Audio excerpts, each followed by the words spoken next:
من الشيطان الرجيم. بسم الله الرحمن الرحيم.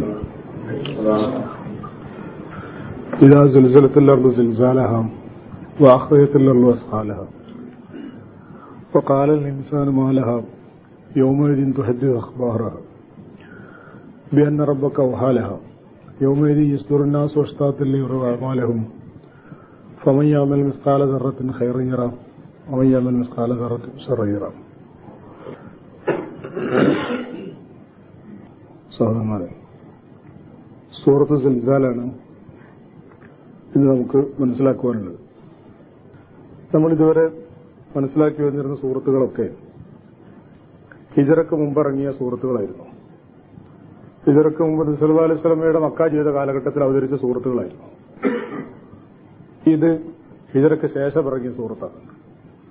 അത് വേർതിരിച്ച് പറയാൻ കാരണം, പൊതുവെ ഹിജറക്ക് മുമ്പിറങ്ങിയ സൂറത്തുകൾ, മക്കിയായ സൂറത്തുകൾ ചെറുതും ഹിജറക്ക് ശേഷം ഇറങ്ങിയ മദനിയായ സൂറത്തുകൾ വലുതുമാണ് പൊതുവെ പറഞ്ഞാൽ. അൽ-ബഖറയൊക്കെയാണ് ഖുർആനിലെ ഏറ്റവും വലിയ സൂറത്ത്. അതൊക്കെ ഹിജറക്ക് ശേഷം ഇറങ്ങിയതാണ്. പക്ഷെ തിരിച്ചുണ്ട്. ഹിജറക്ക് മുമ്പിറങ്ങിയതിലും വലിയ സൂറത്തുകൾ കാണും ചുരുക്കമായിട്ട്, ഹിജറക്ക് ശേഷം ഇറങ്ങിയതിലും പിന്നെ അതുപോലെ തന്നെ ചെറിയ സൂറത്തുകളുണ്ട്. ആ രൂപത്തിൽ സൂറത്തുൻ നസ്ർ നമ്മൾ മുമ്പ് കണ്ടിരുന്നു. നബി സല്ലല്ലാഹു അലൈഹി വസല്ലമയുടെ മരണത്തെപ്പറ്റി സൂചിപ്പിക്കുന്ന ആ സൂറത്ത്. ഇത് അതുപോലെ ഉള്ള ഹിജറക്ക് ശേഷം ഇറങ്ങിയ ഒരു ചെറിയ സൂറത്ത്. പിന്നെ ആശയം, നമ്മൾ സൂറത്തുൽ ഖാരിയ കണ്ടിരുന്നു കഴിഞ്ഞ ആഴ്ച, എല്ലാവരും മുമ്പത്തെ ആഴ്ച. പിന്നെ ആശയം നമ്മൾ മനസ്സിലാക്കി. ലോകാവസാനത്തെ സംബന്ധിച്ചും പിന്നെ മഅ്ശറയിലെ ചുറ്റുപാടുകളെ സംബന്ധിച്ചൊക്കെയാണ് വിശദീകരിക്കുന്നത്. അതൊക്കെ തന്നെയാണ് സൂറത്തുൽ സിൽസാലിലെയും ആശയം. സൂറത്തുൽ ഖാരിയ ലോകാവസാനത്തെ പറ്റിയാണ് പറയുന്നത്. അതിനുശേഷമുള്ള മഅ്ശറ ജീവിതത്തെപ്പറ്റിയും, സൂറത്തുൽ സിൽസാലും അതുപോലെ തന്നെ ലോകാവസാനത്തെ സംബന്ധിച്ചും അതിനുശേഷമുള്ള പരലോക ജീവിതത്തെപ്പറ്റിയുമാണ് പറയുന്നത്. ഇനി എന്താണ് ആശയം നോക്കാം. സിൽസാല്, സൽസല എന്നൊക്കെ പറഞ്ഞാൽ ഇങ്ങനെ കുലുങ്ങുകയും വിറക്കുകയൊക്കെ ചെയ്യുക, കമ്പനം ചെയ്യുക, പ്രകമ്പനം കൊള്ളുക, ഇതിനാണ് പറയാം. സാധാരണ ഭൂമി കുലുക്കത്തിന് സിൽസാൽ എന്ന് പറയാറുണ്ട്. ചലനം അല്ലെങ്കിൽ ഭൂമി കുലുക്കം, അതിനൊക്കെ സിൽസാല് എന്ന അറിവിൽ പറയാറുണ്ട്. ഭൂമിയല്ല, ഇനി വേറെ വല്ല സാധനങ്ങളാണെങ്കിലും സൽസല അല്ലെങ്കിൽ സിൽസില എന്നൊക്കെ പറഞ്ഞാല് കമ്പനം കൊണ്ടു, പ്രകമ്പനം ചെയ്തു, വിറച്ചു, കുലുങ്ങി, പെട്ടെന്ന് മനസ്സിലാകുന്ന ആശയ അർത്ഥമാണ് വാക്ക് കുലുക്കുണ്ടാകുക, ചലനം ഉണ്ടാകുക. അപ്പൊ ഭൂചലനം അല്ലെങ്കിൽ പ്രകമ്പനം അല്ലെങ്കിൽ വിറയൽ എന്നൊക്കെയാണ് ഇപ്പോ സിൽസാല് എന്ന വാക്കിന് മലയാള പരിഭാഷ പറയാ. സൂറത്തിന്റെ പേരതാണ്. അള്ളാഹു പറയുന്നു, ഇദാ സുൽസിലത്തിൽ അർളു, ഭൂമി വിറപ്പിക്കപ്പെട്ടാൽ, സിൽസാലഹ, അതിന്റെ ആ വിറപ്പിക്കൽ, അതിന് വരാനിരിക്കുന്ന ഒരു വിറയലുണ്ട്, ഒരു കമ്പനം കൊള്ളലുണ്ട്. ആ പ്രകമ്പനം, ആ ഭൂമി പ്രകമ്പനം കൊണ്ടാൽ ഭൂമിക്കൊരു ചലനം സംഭവിക്കാൻ പോകുന്നു. ആ ഭൂമി ചലനം, ആ ഭൂമി കുലുക്കം സംഭവിച്ചാൽ, അഖ്റയത്തിലർന്നു, ഭൂമി പുറത്തേക്കിടുകയും ചെയ്താൽ, അസ്കാലഹ, അതിലെ ഭാരങ്ങൾ, ഭാരിച്ച വസ്തുക്കളൊക്കെ പുറത്തേക്കിടുകയും ചെയ്താൽ, ഖാലൽ ഇൻസാൻ, മനുഷ്യൻ പറയുകയും ചെയ്യും, മാലഹ, എന്തുപറ്റി ഇതിന് എന്ന് മനുഷ്യൻ പറയുകയും ചെയ്യും. യൗമൈദിൻ, അന്ന്, തുഹദ്ദിസു, വർത്തമാനം പറയും, സംസാരിക്കും. ഭൂമി പറയും, അഖ്ബാറഹ, അതിന്റെ വർത്തമാനങ്ങൾ പറയും. എന്തുകൊണ്ട്?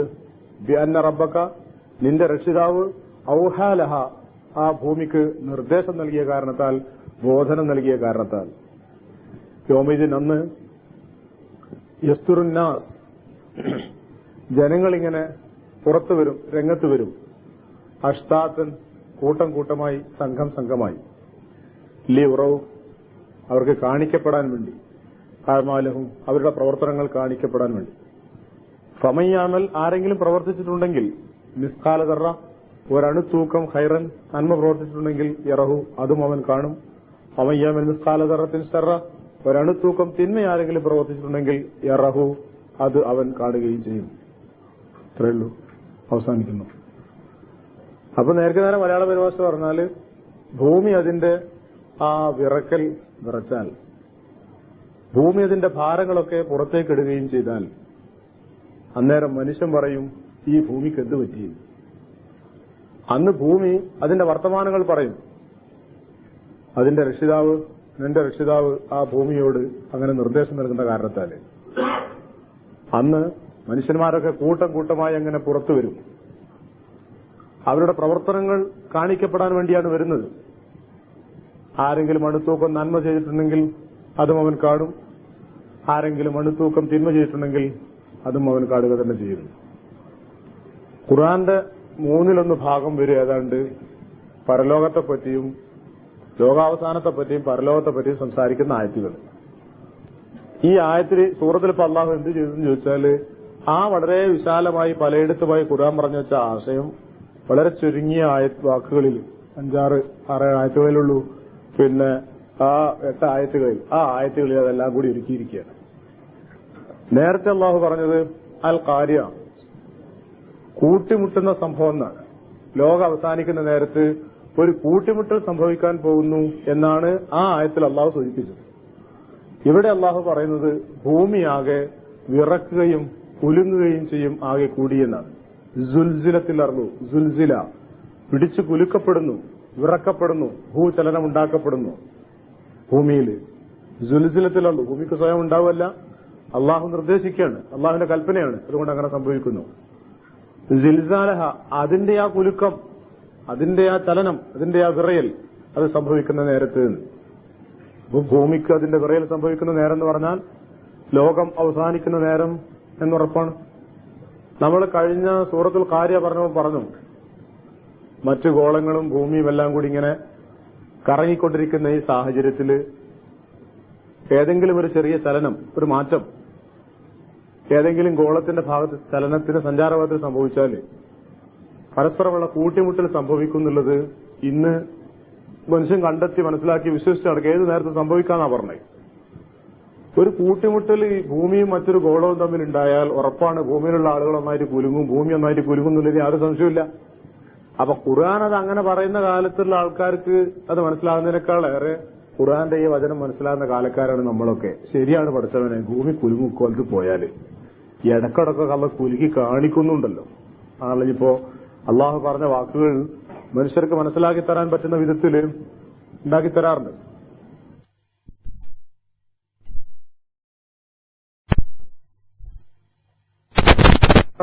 പുറത്തേക്ക് തള്ളുക, പുറത്തേക്ക് ഒഴിവാക്കുക എന്നാണ്. അസ്കാലഹ, സെക്കല് എന്ന് പറഞ്ഞാൽ ഭാരം എന്ന വാക്കിലർത്ഥം. അസ്കാല് ഭാരിച്ച വസ്തുക്കൾ, ഭാരമുള്ള വസ്തുക്കൾ. അസ്കാൽ, സക്കല്, അസ്കാൽ. അസ്കാലഹ, അതിന്റെ ഭാരമുള്ള വസ്തുക്കളൊക്കെ ഭൂമി പുറത്തേക്കിടുകയും ചെയ്താൽ അപ്പൊ ലോകാവസാനത്തിന്റെ രംഗം വർദ്ധിക്കുക. അന്ന് ജീവിക്കുന്ന ആളുകൾ സാധാരണഗതിയിൽ അവരുടെ ഒരു മനുഷ്യരുടെ ജീവിത ചുറ്റുപാട് എന്തായിരിക്കും? കച്ചവടക്കാരൻ കച്ചവടം ചെയ്ത്, കർഷകൻ കൃഷി ചെയ്ത്, ഓഫീസിൽ ജോലി ചെയ്തവൻ ജോലി ചെയ്ത്, ഉമ്മാര് കുട്ടികളെ നോക്കി, അങ്ങനെ എല്ലാവരും സാധാരണ മനുഷ്യന്റെ എന്ത് ചിത്രമുണ്ടോ ആ രൂപത്തിൽ ലോകത്തിന്റെ എല്ലാ ഭാഗത്തും ഉറങ്ങിക്കിടക്കുന്ന നാട്ടുകാർ ഉറങ്ങിക്കിടന്ന് അങ്ങനെ കഴിയുന്നുണ്ടാവണം. ഇപ്പോഴൊക്കെ കഴിയുന്ന മാതിരി. ആ സമയത്താണ് ലോകത്തിന്റെ അവസാനം സംഭവിക്കുന്നത്. ആ സമയത്ത് ആകെ പലതും സംഭവിക്കുന്നുണ്ട്. ആ കൂട്ടത്തിൽ ചിലത് പറയുന്ന ഖുർആൻ ഇവിടെ ആകെ ഭൂമിക്കൊരു കുലുക്കം അനുഭവപ്പെടും. അത് ലോകത്തിന്റെ ഒരു ഭാഗത്തല്ല, ലോകത്തിന്റെ എല്ലാ ഭാഗത്തും കൂടിയാണ് അനുഭവപ്പെടുന്നത്. അങ്ങനെ അനുഭവപ്പെടുന്ന സന്ദർഭത്തിൽ മറ്റൊന്നുണ്ടാവുന്നു. ഈ ഭൂമിക്കടിയിൽ കിടക്കുന്ന ഭാരിച്ച വസ്തുക്കളൊക്കെ പുറത്തേക്ക് വരുന്നു. എന്താണത്? തഫ്സീറുകൾ പറയുന്നത് ഈ ഭൂമിക്കടിയിൽ കിടക്കുന്ന കാലാകാലങ്ങളായി കിടക്കുന്ന എല്ലാ വസ്തുക്കളും എന്തൊക്കെ? ശവശരീരങ്ങൾ ഉണ്ടാവുമല്ലോ സ്വാഭാവികമായും. അടുത്ത കാലത്തൊക്കെ മരിച്ച മയ്യത്തുകൾ, ആ മയ്യത്തുകളൊക്കെ, എല്ലുകളും ആ മയ്യത്തുകളൊക്കെ പുറത്തുക. നിങ്ങളൊന്ന് ആലോചിച്ച് നോക്കൂ അതിന്റെ ഭയാനകത. നാം പള്ളിയിൽ, നമ്മുടെ നാട്ടിലൊക്കെ പള്ളിന്റെ ഇട്ടിട്ടുള്ള മറവാടുന്നത്, പള്ളിയുടെ സമീപത്തെങ്ങാണ്ട് നിൽക്കുന്ന നേരത്തെ ഒരു ഭൂമി കുലുക്കുണ്ടായിട്ട് ലോകം അവസാനിക്കല്ല നോക്കി, ഒരു ഭൂമി കുലുക്കുണ്ടായിട്ട് പള്ളിപ്പറമ്പിൽ കിടക്കുന്ന മയ്യത്തുകളൊക്കെ പുറത്തേക്ക് തെറിച്ചിരുന്ന രംഗം സഹിക്കാൻ കഴിയില്ല. നമുക്ക് സഹിക്കാന്ന് പറഞ്ഞാൽ മാനസികമായി ധൈര്യത്തോടെ നോക്കിക്കാൻ കഴിയില്ല. അതെന്താ പഠിച്ചോനെ എല്ലാരും കൂടി ഇങ്ങനെ ഇങ്ങോട്ട് പുറത്തേക്ക് എന്നൊരു ചിന്തയല്ലേ അത് മനുഷ്യന്റെ ഇതിനപ്പുറം. അപ്പൊ അസ്കാലഹ, ശവശരീരങ്ങളാ മറന്നു കിടക്കുന്നതൊക്കെ ഉണ്ടാവും, അതെല്ലാം കൂടി പുറത്തേക്ക് വരും. പിന്നെ ശവശരീരങ്ങൾ പേടിപ്പിക്കുന്നതാണെങ്കിൽ മോഹിപ്പിക്കുന്നുണ്ടല്ലോ. സ്വർണവും വെള്ളിയും തുടങ്ങിയുള്ള വില പിടിച്ച സാധുക്കൾ ഇഷ്ടംപോലെ ഭൂമിയിലുള്ള എന്തൊക്കെ നിക്ഷേപങ്ങൾ എവിടെല്ലാം കിടക്കുന്നുണ്ട്. ഒരുപാട് സാധനങ്ങളുണ്ടല്ലോ, പലപ്പോഴും കിട്ടുന്നുണ്ടല്ലോ, പലപ്പോഴും കിട്ടാതാവലുണ്ട്. അങ്ങനെ പല ഭാഗത്തുമില്ലേ. വില പിടിച്ച സാധനം. ആരാ സ്വർണം കണ്ടാ നോക്കാത്ത ഒരു ഭാഗത്തേക്ക്? അവിടെ കുറെ സ്വർണം എടുക്കണം, ഞാനങ്ങോട്ട് നോക്കില്ല, ആരും പോകും, ആരും നോക്കും, ഇത്ര വേണ്ടാറിഞ്ഞാലും നോക്കും. അതതിന്റെ ഹാല്. അങ്ങനെ വില പിടിച്ച കുറെ വസ്തുക്കളുണ്ട്, സ്വർണം വെള്ളി മാത്രമല്ല. ആ കിടക്കുന്ന വസ്തുക്കളൊക്കെ ഭൂമിയുടെ അടിയിൽ നിന്ന് ഇങ്ങനെ പുറത്തേക്ക് തെറിച്ചു വരും. എടാ സ്വർണം വരുന്ന കഥ വരേണ്ട സ്വർണത്തിന്റെ വേറൊരു കോലത്തിലെന്ന് പറയാവുന്ന വിധത്തിൽ എന്തൊക്കെ വില പിടിച്ചതായി മനുഷ്യൻ കണ്ടെത്തുന്നോ ആ ജാതി ഭൂമിക്കെടുക്കുന്ന വസ്തുക്കൾ പുറത്തേക്ക് വരും. നിക്ഷേപങ്ങളും നിധികളും ലോഹ പദാർത്ഥങ്ങൾ, വില പിടിച്ച വസ്തുക്കൾ, അമൂല്യങ്ങളായ രത്നങ്ങൾ, അങ്ങനെ തുടങ്ങി ഭൂമിക്കടയിൽ പല സാധനങ്ങളെ കിടക്കുന്നു. അതൊക്കെ ഇനി അതിമ നിർത്തേണ്ട ആധുനികരായ പല ചിന്തകന്മാരും പറയുന്ന വിധത്തില് ഭൂമിക്കുള്ളിൽ കിടക്കുന്ന ലാഭകൾ തിളച്ചു പറയുകയല്ലേ, അടിയിൽ ഭൂമിക്കടിയിൽ നിന്നല്ലേ പറയുന്നത്. അഗ്നിപർവ്വതങ്ങളൊക്കെ ഉണ്ടാകുന്ന സമയത്ത് പൊട്ടി പുറത്തേക്ക് വരുന്ന പോലെയുള്ള തിളച്ചു മറയുന്ന സാഹചര്യങ്ങളുണ്ടല്ലോ അടിയിൽ ഭൂമിക്കടിയിൽ. ആ ജാതി ഉഷ്ണവാതകങ്ങളും അത്യുഷ്ണമായ ദ്രാവകങ്ങളും എല്ലാം കൂടി പുറത്തേക്ക് തെറിച്ചു വരിക. എല്ലാമാണ് എല്ലാം. എന്തായിരുന്നാലും ശരി, ഈ ഭൂമിന്റെ അടിയിൽ മനുഷ്യൻ കണ്ടെത്താത്ത പലതും ഉണ്ടല്ലോ, കണ്ടെത്തിക്കൊണ്ടിരിക്കുന്ന പലതും ഉണ്ട്. മണ്ണിനെ എന്തൊക്കെ ആക്കിയിട്ടാണോ 5ാം ക്ലാസ്സിലെ കുട്ടിയൊക്കെ എന്നെ പറഞ്ഞു കൊടുക്കണം എന്തെല്ലാം ജാതിയായിട്ടാ. 5ാം ക്ലാസ്സിലെ പാഠപുസ്തകത്തിലും 6ാം ക്ലാസ്സിലെ പാഠപുസ്തകത്തിലും മണ്ണിനെ പറ്റി പറയുന്നിടത്ത് തന്നെ നമുക്കൊക്കെ തലേ കയറാൻ ബുദ്ധിമുട്ടുള്ള ജാതി കുറെ വിഭാഗങ്ങൾ പറഞ്ഞു കൊടുക്കുന്നതാണ്. അങ്ങനെ ഇതൊക്കെയാണ് ഭൂമി മണ്ണ് പറയുന്നത്. അതൊരു വല്ലാത്ത പഠനമാണല്ലോ. അപ്പൊ ഇനിയും മനുഷ്യൻ കണ്ടെത്തിയതും കണ്ടെത്താത്തതുമായ പലതും ഈ ഭൂമിക്കടിയിലുണ്ട്. അവയെല്ലാം കൂടി പുറത്തേക്ക് വരികയും ചെയ്യുന്നു. വഹ്റയത്തില്ലാറുള്ള ഭൂമി പുറത്തേക്കിടുന്നു. അസ്കാലഹ, അതിന്റെ ഉള്ളിലെ ഭാരിച്ച വസ്തുക്കളെല്ലാം പുറത്തേക്കിടുകയും ചെയ്യുന്നു. അന്നേരം സത്യമാണ്. വക്കാല പറയും, അൽ ഇൻസാൻ, മനുഷ്യൻ പറയും, മനുഷ്യരൊക്കെ പറയും, മാ എന്താണ്, ലഹ ഇതിന്, ഇവൾക്ക്, ഈ ഭൂമിക്ക്, ഇവൾക്ക് എന്ത് പറ്റി? ലഹ, ഭൂമിയെ പെണ്ണായിട്ടാണ് അറബി ഭാഷയിൽ ഉപയോഗിക്കുക, അതുകൊണ്ടാണ് ലഹ എന്ന് പറഞ്ഞത്. മാലഹ, എന്താണ് ഇവൾക്ക്, ഈ ഭൂമിക്ക് എന്ത് പറ്റി, ഇതിനെന്ത് പറ്റി എന്ന് മനുഷ്യൻ ചോദിക്കുകയും ചെയ്യുന്നു. അതുറപ്പാണ്. നമ്മളുണ്ടെങ്കിലും പറയല്ലോ, ഇതെന്താടാ ഉറവ് എടുക്കുന്നതിന് പകരം മയ്യത്താണല്ലോ പുറത്ത് വരുന്നത്, ഇതെന്താടാ ഇങ്ങനെ സ്വർണ്ണം വെള്ളിയൊക്കെ ഇങ്ങനെ കുലുങ്ങി കുലുങ്ങി മേലോട്ട് വരുന്നത്, എന്ത് സംഭവിച്ചു? നമ്മളാണെങ്കിൽ പറയും. ഇതിനോ കാലൽ ഇൻസാന്, മനുഷ്യൻ പറയും, മാലഹ, എന്ത് പറ്റി എന്ന് മനുഷ്യൻ പറയുകയും ചെയ്യുന്നു. കുറെ പരിഹരിച്ചതിന് മുമ്പ് ഖുർആനെ ഈ സൂറത്ത് ഇറങ്ങുന്നതിന് മുമ്പ് പരലോകത്തിന്റെ ലോകാവസാനത്തിന്റെ പല ചിത്രങ്ങളും ഖുർആൻ വിശദീകരിച്ചു. അതിൽ പറഞ്ഞൊരു കാര്യമാണ് ഇതിങ്ങനെയുണ്ട്. പക്ഷെ ആ പറഞ്ഞത് നോക്കൂ നിങ്ങൾ, ആ സമർത്ഥനം സംശയമില്ലല്ലേ, അതിപ്പം നടക്കണെന്നുള്ള ആ കോലത്തിലാണ് പറഞ്ഞത്. പരലോകത്തെ പറ്റി പറഞ്ഞൊക്കെ അങ്ങനെ എല്ലാം മറ്റുള്ള പറ്റി പറഞ്ഞ അങ്ങനെ തന്നെ. പക്ഷെ പരലോകവും ലോകാവസാനമുള്ള മനുഷ്യന്മാരെ വിശ്വസിക്കാൻ കൂട്ടാക്കാത്ത ഒരു വിശ്വാസം. പക്ഷെ ഖുർആൻ അതിനെപ്പറ്റി പറയില്ല. ഇതാ സുൽസിലത്തുന്നാ പറയാൻ ശ്രദ്ധിച്ചോ, പുറപ്പെട്ടു കഴിഞ്ഞാൽ പുറത്തെടുത്തു കഴിഞ്ഞു എടുത്തു കഴിഞ്ഞാൽ അത്രേ ഉള്ളൂ. ഇനി നബി സല്ലല്ലാഹു അലൈഹി വസല്ലമയുടെ ഹദീസ് ഓർമ്മിക്കുക, ഞാൻ ലോകാവസാനം തമ്മിൽ ഇത്ര വലിയ ഈ വിരലുകൾ തമ്മിലുള്ള അകലേ ഉള്ളൂ, അതിനേക്കാളേറെ അകലില്ല എന്ന് പറഞ്ഞുകൊണ്ട് പറഞ്ഞല്ലോ. ആദം നബി അലൈഹിസ്സലാം മുതൽ ലോകാവസാനം വരെയുള്ള കാലഘട്ടവും നബിയും ലോകാവസാനം വരെയുള്ള കാലഘട്ടം കൂടി താരതമ്യം ചെയ്താൽ നബിയും ലോകാവസാനം വരെയുള്ള കാലഘട്ടം വളരെ കുറച്ചേ ഉള്ളൂ എന്നാണ് നബി പറഞ്ഞത്. പക്ഷെ അന്നാരോ പറഞ്ഞു 1500 കൊല്ലേ ഉള്ളൂ, അല്ലെ അങ്ങനെ ഒരു കണക്ക്. അതേതായാലും നബി പറഞ്ഞില്ല കേട്ടോ. പിന്നെ അന്നേരം ശ്രദ്ധപ്പെടുത്തിയതാ. നബി സല്ലല്ലാഹു അലൈഹി വസല്ലമയുടെ ഖബറ് പിന്നെ മയ്യത്ത് മണ്ണിന്റെ അടിയിൽ 1500 വർഷമൊക്കെ എടുക്കുള്ളൂ, അതിന് ശേഷം അവിടെ കിടക്കൂല എന്ന് വെച്ചാൽ അപ്പോഴേക്ക് ലോകാവസാനം സംഭവിക്കും എന്നൊരു കഥ നമ്മുടെ ആളുകളുടെ ഇടയിൽ പറഞ്ഞു കേൾക്കുന്നുണ്ടെന്ന് പറഞ്ഞു. ഞാൻ ആരോ പറഞ്ഞപ്പോഴാണ് ആദ്യമായിട്ട് കേൾക്കുന്നത്. ഹദീസിൽ എവിടെ അങ്ങനെ ഏതായിരുന്നാലും ഇല്ലാന്ന് ഉറപ്പിച്ച് പറയാൻ പറ്റും. കാരണം ലോകാവസാനത്തെ പറ്റിയൊക്കെ പറയുന്ന ആ സാധ്യതയെ പറ്റി പറയുന്നിടത്ത് എന്തെങ്കിലും ആ ജാതി കഥകളുണ്ടെങ്കിലും ഒക്കെ പറയാറുണ്ട്. ഇബ്നു കസീർ തഫ്സീറിലൊക്കെ ഇബ്നു കസീറൊക്കെ എവിടെയെങ്കിലും അതെടുക്കുക എല്ലാ കഥകളും എടുത്ത് പറയും. എന്നിട്ട് സത്യമാണെങ്കിൽ സത്യം, നുണയാണെങ്കിൽ നുണ എന്നും കൂടി ഉദ്ധരിക്കും. പക്ഷെ അവിടെ ഒന്നും അവർ പറഞ്ഞു കാണാത്തൊരു കഥയാണ്. അങ്ങനെയില്ല. അങ്ങനെയാണ് ഇപ്പൊ നമുക്ക് കണക്കൂട്ട് 1610 ഇനിയിപ്പോ 1500 തേക്കാൻ 90 കൊല്ലം കൂടിയുള്ളൂ. ഏതാണ്ട് അരപ്പിച്ച് കണക്കൂട്ടി ബാക്കി പരിപാടികളൊക്കെ തീരുമാനിക്കായിരുന്നു. പക്ഷെ അങ്ങനെ ഇല്ല, അത് വെറും കഥ മാത്രമാണ്. അപ്പൊ ഏതായാലും നമുക്കറിയില്ല, ഏതോ ഒരു സാഹചര്യമാണ്. മാത്രമല്ല അങ്ങനെ ഒരു അവസ്ഥ അറിഞ്ഞിരുന്നെങ്കിൽ മനുഷ്യന്മാരൊന്നും ചെയ്യൂല. നമ്മൾ ആയുസ് എത്രയെന്ന് അള്ളാഹു നമുക്ക് അറിയിച്ചു തരാത്തത് ഒരു ഹൈറായ മാതിരി തന്നെ ഇതും അറിയിച്ചു തരാന്നൊരു ഹൈറാ. നമുക്ക് തോന്നും പടച്ചെത്ര കൊല്ല ജീവിക്കാൻ നമുക്ക് പറഞ്ഞിട്ടുണ്ടെങ്കിൽ നമ്മളോ എടാ എന്റെ ആയുസ് ആ 100 കൊല്ല അല്ലെ 60 കൊല്ല എന്ന് പറഞ്ഞാൽ ഇതിനാപ്പം ഞാൻ ജീവിക്കണം, ഇതിനാപ്പം ഞാൻ ഉണ്ടാക്കണം, എല്ലാവരും ഇങ്ങനെ അടങ്ങിക്കും. എന്തിനാണ് അധ്വാനിക്കുന്നത് ആലോചിച്ച് നോക്കുന്നത്? അത്രേ ഉള്ളൂ. നേരെ മറിച്ച് നാളെ മരിക്കുന്ന വിവരം അറിയാത്ത മനുഷ്യന് ഇപ്പൊ എന്ത് അധ്വാനിക്കണത്? കഠിനാധ്വാനിയാണ് അവൻ. ഇപ്പൊ കുറച്ച് കഴിഞ്ഞാൽ അവൻ മരിക്കുക, എന്നാൽ ആ സമയം വരെ അധ്വാനിക്കുക. അത് ചെയ്യും. ഏറ്റവും ചുരുക്കി നിങ്ങൾ ആലോചിച്ച് നോക്കൂ. 55 വയസ്സ് വരെയാണ് ആയുസ് എന്ന് പറഞ്ഞാൽ 50 വയസ്സ് കഴിഞ്ഞാൽ ഇയാൾക്ക് ഫിക്കർ തുടങ്ങിയില്ലേ? ഇയാളെ വല്ലവരും കിട്ടുമോ? ഞാൻ എല്ലാവരും എടാ ഇനി 5 കൊല്ലം കൂടി ഉള്ളൂ, 5 കൊല്ലം കൂടി ഉള്ളൂ. അതിന് പഠിത്തം കണക്കൂട്ടിയത് ചന്ദ്രവർഷമാണോ അതോ സൂര്യവർഷമാണോ എന്ന് സംശയമാണെങ്കിലോ ഓപ്പറാകെ ഇടകറായി ചെയ്ത്. അപ്പൊ അത് അള്ള പറഞ്ഞു തരാനൊരു ഹൈറായി. അതേമാതിരി തന്നെ ലോകാവസാനം എപ്പോഴാന്ന് പറഞ്ഞു തരാൻ ഹൈറായി. മറ്റത് മനുഷ്യന്മാര് ശാസ്ത്രം എല്ലാരും കൂടി കണക്കൂട്ടും. എന്താപ്പ നമ്മൾ ഈ ലോകത്തിന്റെ പുരോഗതി ഇങ്ങനെ മനക്കാട്ടിട്ട് നിൽക്കണ്, അത് ഇത്ര വരെ ഉള്ളൂ എന്നല്ലേ പറഞ്ഞത്, കഴിഞ്ഞില്ലേ? ഇവരൊക്കെ ഇപ്പൊ ഈ ലോകം അങ്ങനെ ശാശ്വതമാണ്, നശിക്കൂലെന്ന് വിചാരിച്ചോണ്ടല്ലോ ഇത്ര അധികം പാടുകൾ. നിങ്ങൾ ആലോചിച്ചു, ഇതിങ്ങനെ ആ ധാരണ മനസ്സിലുള്ളതുകൊണ്ട് അപ്പൊ അതൊരു ഹൈറാം ഉണ്ടാകുന്നത്. ഏതായിരുന്നാലും ഇച്ചിരി സംഭവിക്കും. മനുഷ്യൻ പറയുമ്പോ കാലിൽ നിസാനും ആലഹാദ്. എന്നിട്ട് യൗമൈദീൻ, അന്ന് യൗമൈദീൻ എന്ന് പറഞ്ഞാൽ അന്നേ ദിവസം, ആ ദിവസം എന്നാ അർത്ഥം യൗമൈദീൻ. ആ ദിവസം തുഹദ്ദിസു വർത്തമാനം പറയും, സംസാരിക്കും. ഹദീസ് എന്ന വർത്തമാനം എന്നാണ് വാക്ക് ഭാഷാർത്ഥം. തുഹദ്ദിസു വർത്തമാനം പറയുന്നു, സംസാരിക്കുന്നു. യൗമൈദീൻ തുഹദ്ദിസു, അന്ന് അത് സംസാരിക്കുന്നു. അത് അവൾ തുഹദ്ദിസു സ്ത്രീലിംഗ രൂപത്തിലാണ് ഉപയോഗിച്ചിരിക്കുന്നത്. ആ ഭൂമി സംസാരിക്കുന്നു, വർത്തമാനം പറയുന്നു. എന്ത് പറയുന്നു? അഖ്ബാറഹ, അതിന്റെ വർത്തമാനങ്ങൾ പറയുന്നു. ഖബർ അറിയുന്ന വാക്കാണ് അഖ്ബാർ, വാർത്ത. അഖ്ബാറഹ, ആ ഭൂമി അതിന്റെ വർത്തമാനങ്ങൾ പറയുന്നു. ഭൂമി വർത്തമാനം പറയുകയോ? എന്തുകൊണ്ട്? ബി അന്ന റബ്ബക, നിന്റെ രക്ഷിതാവ്, ഔഹ വഹി അറിയിച്ചത് കൊണ്ട്. ബി അന്ന ഔഹ, വഹി അറിയിച്ചത് കൊണ്ട്. ലഹ, അതിനോട്. അതിന് വഹി അറിയിച്ചത് കൊണ്ട് തന്നാൽ അതിന് നിർദ്ദേശിച്ചത് കൊണ്ട്, അതിനോട് അള്ളാഹു നിർദ്ദേശം നൽകിയത് കൊണ്ട് ഭൂമി വർത്തമാനം പറയുന്നു. ആയത്ത് വിശദീകരിക്കാൻ ഏറ്റവും നല്ലത് മറ്റായത്തുകളാണല്ലോ, അല്ലെങ്കിൽ നബി സല്ലല്ലാഹു അലൈഹി വസല്ലം വിശദീകരണമല്ലേ? നബി ചോദിച്ചു സഹാബികളോട്, നിങ്ങൾക്ക് മനസ്സിലായോ ഭൂമി വർത്തമാനം പറയും, ഭൂമി വർത്തമാനം പറയും എന്ന് പറഞ്ഞാൽ? അള്ളാഹു റസൂലുഹു അലം അവർ ഉത്തരം പറയാറ്, അള്ളാഹ്ക്കും റസൂലിനും അറിയാം. അത് റസൂലുള്ള കാലത്താട്ടോ, ഹയാത്തുള്ള കാലത്താണ് ആ സംസാരം. അള്ളാഹു റസൂലുഹു അലം. ഇപ്പോഴും നമ്മൾ അള്ളാഹു റസൂലുഹു അലം എന്ന് പറയാൻ പാടില്ല. സഹാബികളാരും പിന്നെ അങ്ങനെ പറഞ്ഞിട്ടില്ല. അതും ആരോ സംശയം ചോദിച്ചതുകൊണ്ട് ഞാൻ പറഞ്ഞത്. ഇവിടെ നിന്നല്ല, ഇപ്പോഴൊക്കെയോ. ഇപ്പൊ നമുക്കൊരു കാര്യത്തെ പറ്റി ചോദിച്ചാൽ അള്ളാഹു ആലം എന്നല്ലാതെ അള്ളാഹു റസൂലുഹു ആലം എന്ന് പറയാൻ പറ്റുമോ? പറ്റില്ല. ഇപ്പൊ റസൂൽ ആലം അല്ല. ഇപ്പൊ റസൂൽ അറിയുന്നില്ല കാര്യങ്ങൾ. അദ്ദേഹത്തിന്റെ ഈ ഇവിടുത്തെ ഉത്തരവാദിത്വം കഴിഞ്ഞ് പരലോകത്തേക്ക് പോയിരിക്കുന്നു, ഖബറിലാണ്. ഇപ്പൊ നമ്മളോടൊരു കാര്യം ചോദിച്ചാൽ അള്ളാഹു ആലം അല്ലാതെ അള്ളാഹു റസൂലുഹു ആലം എന്ന് പറഞ്ഞുകൂടാ.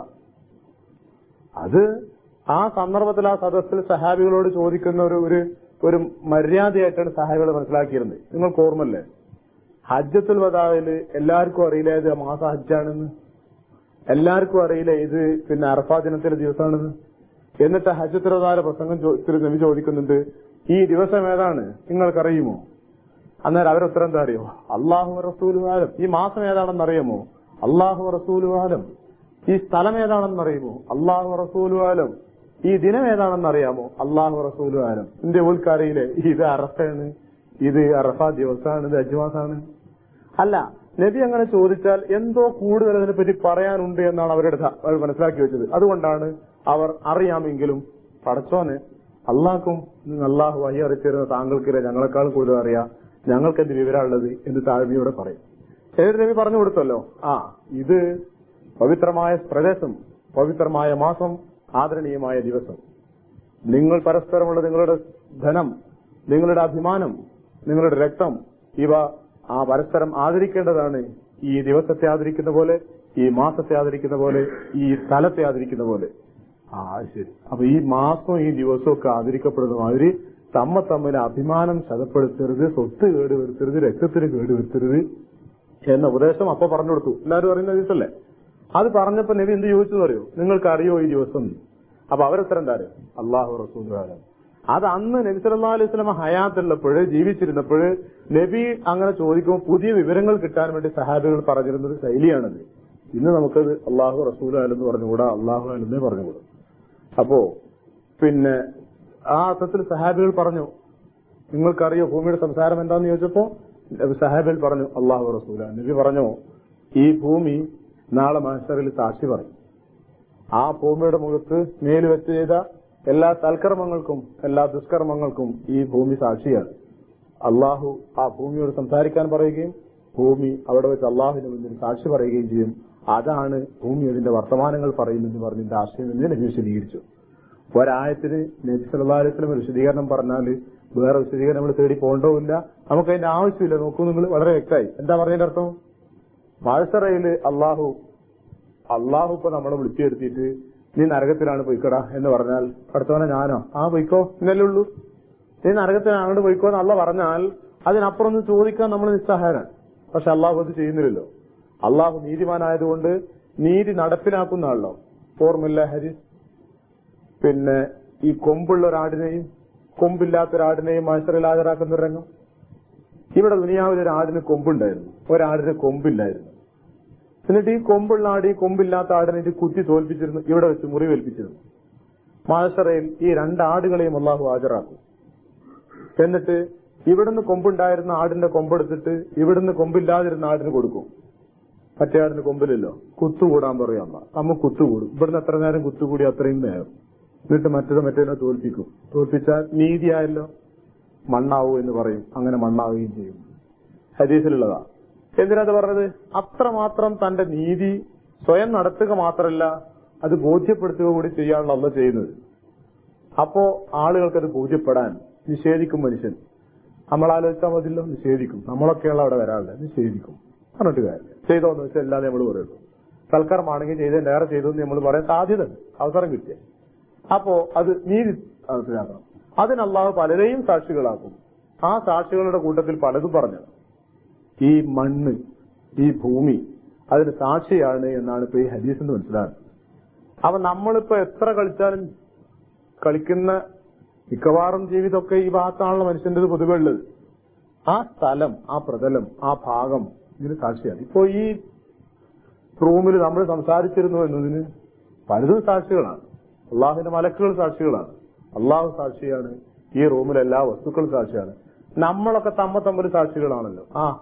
ഇയാളറിയാം, ഞങ്ങളൊരുമിച്ച് ക്ലാസ് എടുത്തിരുന്നു, ഞങ്ങൾ കേട്ടിരുന്നു, അല്ലെ ഞങ്ങൾ മനസ്സിലാക്കിയിരുന്നു, പരസ്പര സാക്ഷികളാണെന്ന് നോക്കി. അപ്പൊ ആ അർത്ഥത്തിലൊക്കെ സാക്ഷികളാണ് അങ്ങോട്ടും ഇങ്ങോട്ടും. നമ്മൾ ഞാൻ അറിഞ്ഞാന്ന് പറയാൻ പറ്റില്ലല്ലോ. ആ കൂട്ടത്തിൽ അള്ളാഹു സാക്ഷിയായി പിന്നെ വിസ്തരിക്കുന്ന അല്ലെ സാക്ഷി പറയാൻ വേണ്ടി ഏർപ്പാടാക്കുന്ന ഒരു സാധനമാണ് ഈ ഭൂമി എന്നാണ് പറയുന്നത്. ഇപ്പൊ ഭൂമി പറയും, വർത്തമാനം പറയും. ഭൂമി വർത്തമാനം പറയും. എന്താ പറയാ? ഇന്നവനല്ലേ നിഷേധിക്കുമ്പോഴല്ലേ ആവശ്യമുള്ളൂ. അള്ളാഹുവെ അയാള് ഇന്ന സ്ഥലത്ത് വെച്ചിട്ടാണല്ലോ തോന്നിയാസം ചെയ്ത്, ഇന്ന നല്ല കാര്യം ചെയ്ത്, ഇന്ന ചീത്ത കാര്യം ചെയ്തത്, ഞാനതിന് സാക്ഷിയാണല്ലോ, ഇന്ന സ്ഥലത്ത് വെച്ചാൽ ചെയ്തു എന്ന് ഭൂമി സംസാരിക്കുന്നു. ഇതാണ് പറഞ്ഞിടത്ത്. അപ്പൊ നാം ചെയ്യുന്ന പ്രവർത്തനങ്ങൾക്ക് ആരും സാക്ഷി അല്ലെങ്കിൽ കൂടി അള്ളാഹു സാക്ഷിയാണ്. ആരും സാക്ഷി പറയാനുണ്ടാവില്ല എന്നതിനേക്കാളേറെ എല്ലാം സാക്ഷിയാണ്. എത്രത്തോളം നാം നിൽക്കുന്ന ഭൂമി പോലും അതിന് സാക്ഷിയാണ് എന്നാണ് പറഞ്ഞിടത്ത്. അപ്പൊ അന്ന് എന്ന് പറഞ്ഞാൽ ഏതാ അന്ന്? യൗമുദ്ദീൻ, ലോകം അവസാനിക്കുന്ന ദിവസമല്ല, മഹ്ശറയാണ്. യൗമുൽ ഖിയാമത്ത്, മനുഷ്യൻ വിചാരണയ്ക്ക് വേണ്ടി ഇരിക്കുന്ന ദിവസമാണ്. ഖുർആൻ എന്താണ് അത് ഒരു ദിവസം എന്നൊക്കെ അങ്ങനെ ഒരുമിച്ച് പറഞ്ഞുകൊണ്ടെന്നറിയോ? പിന്നെ ദിവസത്തിന്റെ കാലഭേദമല്ലല്ലോ. ലോകം ഈ ക്രമം അവസാനിച്ചതോടുകൂടി പിന്നെ തിങ്കളും ചൊവ്വയില്ല, ജൂൺ ജൂലൈ മാസമില്ല, ഋതുഭേദങ്ങളില്ല, ഒന്നുമില്ലല്ലോ. പിന്നെ അവിടുന്ന് അങ്ങോട്ടൊക്കെ ഒറ്റ ദിവസമായിട്ടാണ് കണക്കൂട്ടിയാൽ മതിയല്ലോ. അതുകൊണ്ടാണ് ഖുർആൻ ലോകം അവസാനിക്കുന്നതിന്റെ ഒപ്പമായിട്ടാണ് മഹ്ശറയും പറയുന്നത്. ഖുർആൻ തന്നെ വേറെ സ്ഥലത്ത് പറഞ്ഞിട്ട് നമ്മൾ മനസ്സിലാക്കിയിട്ടുണ്ട്, ലോകം അവസാനിക്കുന്ന അന്നല്ല വിചാരണ നടക്കണേ. ലോകം അവസാനിച്ചിട്ട് വയബുക്കാ വജ്ഹു റബ്ബിക എന്ന് പറഞ്ഞല്ലോ. അള്ളാഹുവിന്റെ മുഖം മാത്രം ബാക്കിയാകാന്ന് പറഞ്ഞാൽ എല്ലാറ്റിനും നശിപ്പിച്ചിട്ട് അള്ളാഹ് മാത്രമുള്ള ഒരു കാലം വരാണ്ട് എന്നാ ഖുർആൻ പറഞ്ഞു. കുറെ കാലം അള്ളാഹ് മാത്രം, ബാക്കി ജിബ്രീലും ഇല്ല, ഒരു മലക്കും ഇല്ല, ജിന്നും ഇല്ല, ഒരു സാധനം ഇല്ലാതെ അള്ളാഹ് മാത്രം കുറെ കാലം. അതൊക്കെ അള്ളാഹ് തീരുമാനിക്കുന്ന അത്രയും കാലം. പിന്നെയാണ് രണ്ടാമത് പുനരുജ്ജീവൻ അങ്ങനെ തുടങ്ങി വരുന്നത്. പക്ഷെ മലക്കുകൾ പുനരുജ്ജീവിച്ചതുകൊണ്ട് അവർക്ക് വിചാരണ നേരിടേണ്ടതില്ല. നമ്മൾ പുനരുജ്ജീവിപ്പിക്കപ്പെടുമ്പോ, ജിന്നുകൾ പുനരുജ്ജീവിപ്പിക്കപ്പെടുമ്പോ അവർക്ക് വിചാരണ നേരിടണം. ജീവജാലങ്ങൾ അങ്ങനെ വിചാരണ എന്ന് പറഞ്ഞാൽ കിതാബ് കൊടുക്കുന്ന വിചാരണയില്ല, നീതി നടപ്പിലാക്കപ്പെടുന്നു, അവയോട് മണ്ണാവാൻ പറയുന്നു. നമ്മളെയും ജിന്നുകളെയും സ്വർഗത്തിലോ അല്ലെങ്കിൽ നരകത്തിലിടുകയും ഇതാണ് സംഭവിക്കാൻ പോകുന്നത്. അപ്പോ ഇതൊക്കെ കൂടി അവിടുന്നാണ് കണക്കൂട്ടിയ ലോകം അവസാനിച്ചാൽ പിന്നെ അവിടുന്ന് കിട്ടാനെല്ലാം കൂടി കോടിക്കണക്കിന് വർഷങ്ങളോ മണിക്കൂറുകളോ ഉണ്ട്. പക്ഷെ അതെല്ലാം കൂടി ഒറ്റ ദിവസം കണക്കാക്കിയാൽ മതിയല്ലോ എന്നൊക്കെ സംസാരിച്ചു പോകാറ് ഖുർആൻ. അതാണ് അന്ന് എന്ന് പറഞ്ഞത്. അപ്പൊ അന്ന് എന്ന് പറഞ്ഞാൽ ലോകം അവസാനിക്കുന്ന ദിവസമല്ല, മനുഷ്യന്മാരെല്ലാം കൂടി വിചാരണയ്ക്ക് വേണ്ടി പുനരുജ്ജീവിപ്പിക്കപ്പെടുന്ന അത് 24 മണിക്കൂറല്ല, എത്രയോ ആളുകൾ മണിക്കൂർ കണക്കാക്കാൻ വയ്യല്ലോ. അവ തുഹദ്ദിസു സംസാരിക്കുന്ന ഭൂമി സംസാരിക്കും, അഖ്ബാറഹ അതിന്റെ വർത്തമാനങ്ങൾ എന്നാ. അത് മനുഷ്യന്മാർക്ക് ഉൾക്കൊള്ളാൻ പ്രയാസമുണ്ടല്ലോ. എന്താ പറഞ്ഞത്? മണ്ണ് വർത്തമാനം പറയുന്നു. അതിനാ ഖുർആൻ തൊട്ടപ്പുറത്ത് പറഞ്ഞു, ബി അന്ന റബ്ബക, നിന്റെ രക്ഷിതാവ്, ഔഹ എന്ന വാക്ക് വഹി അറിയിക്കാന്നാണ് എളുപ്പം പറഞ്ഞാൽ മനസ്സിലാവുക. വഹി അറിയിക്കാൻ. അറബിയിൽ എന്തിനാ വഹി അറിയിക്കാന്ന് പറയല് ഭാഷയില്? വളരെ രഹസ്യമായിട്ട് ഒരു കാര്യം ഒരാളെ അറിയിക്കുന്നതിനാണ് വഹ എന്ന് പറയുന്നത്. വെച്ചാല് നബി സല്ലല്ലാഹു അലൈഹി വസല്ലമക്ക് വഹി കിട്ടുന്നതിന് മുമ്പും അറബി ഭാഷയിൽ ഔഹ എന്നുള്ള വാക്കുണ്ടല്ലോ. നബി വന്നപ്പോ കൊണ്ടുവന്ന വാക്കല്ലല്ലോ ഔഹ എന്നുള്ളത്. വഹി ഔഹ എന്ന വാക്ക് അറബികൾ ഉപയോഗിക്കാറുണ്ട്. എപ്പോഴാണ് അവർ ഭാഷയിൽ ഔഹ ഔഹ എന്ന് പറയുന്നറിയോ? വളരെ പ്രധാനപ്പെട്ട ഒരു കാര്യം വളരെ രഹസ്യമായി ഏതെങ്കിലും ഒരു മാർഗത്തിലൂടെ ഒരാൾക്ക് അറിയിച്ചു കൊടുക്കുന്നതിനാണ് ഔഹ ഔഹ എന്ന് പറയാറ്. ആ വാക്കാണ് പിന്നീട് ജിബ്രീൽ അലൈഹി ഇസ്ലാം കൊണ്ടുവരുന്ന വഹിനും ഖുർആൻ ഉപയോഗിച്ചത് ഔഹാൻ. കാരണം അത് വളരെ പ്രധാനപ്പെട്ടതാണ്, വളരെ രഹസ്യവുമാണല്ലോ. നബിയല്ലേ അറിയുന്നുള്ളൂ, വേറെ ആരും അറിയുന്നില്ലല്ലോ. അപ്പൊ ഇവിടെ ഔഹ എന്ന് ഖുർആൻ ഉപയോഗിച്ചിട്ടുണ്ട്. ഖുർആൻ വേറെ സ്ഥലത്ത് ഉപയോഗിച്ച് കാണും. അള്ളാഹു തേനീച്ചക്ക് വഹി നൽകി എന്ന് പറഞ്ഞു കാണും. അവിടെ വഹി നൽകി എന്ന് പറഞ്ഞാൽ തേനീച്ചനെ നബിയാക്കി എന്നല്ലോ, തേനീച്ചക്ക് നിർദ്ദേശം നൽകി എന്നാണ്. ആ നിർദ്ദേശം നമുക്ക് കണ്ടെത്താൻ പറ്റുന്നതല്ല. എവിടെയാണ് ആ തേനീച്ചയുടെ ആ നിർദ്ദേശങ്ങൾ വന്നുപെടുന്നത് നമുക്ക് മനസ്സിലാക്കാൻ പറ്റുന്നില്ല. തേനീച്ചയെപ്പറ്റി ചിന്തിക്കാൻ വേണ്ടി വളരെ വല്ലാതെ പറഞ്ഞിട്ടുണ്ടല്ലോ ഖുർആൻ. അത് വല്ലാത്തൊരു പ്രത്യേക പഠനം അർഹിക്കുന്ന ഒരു ഭാഗമാണല്ലോ.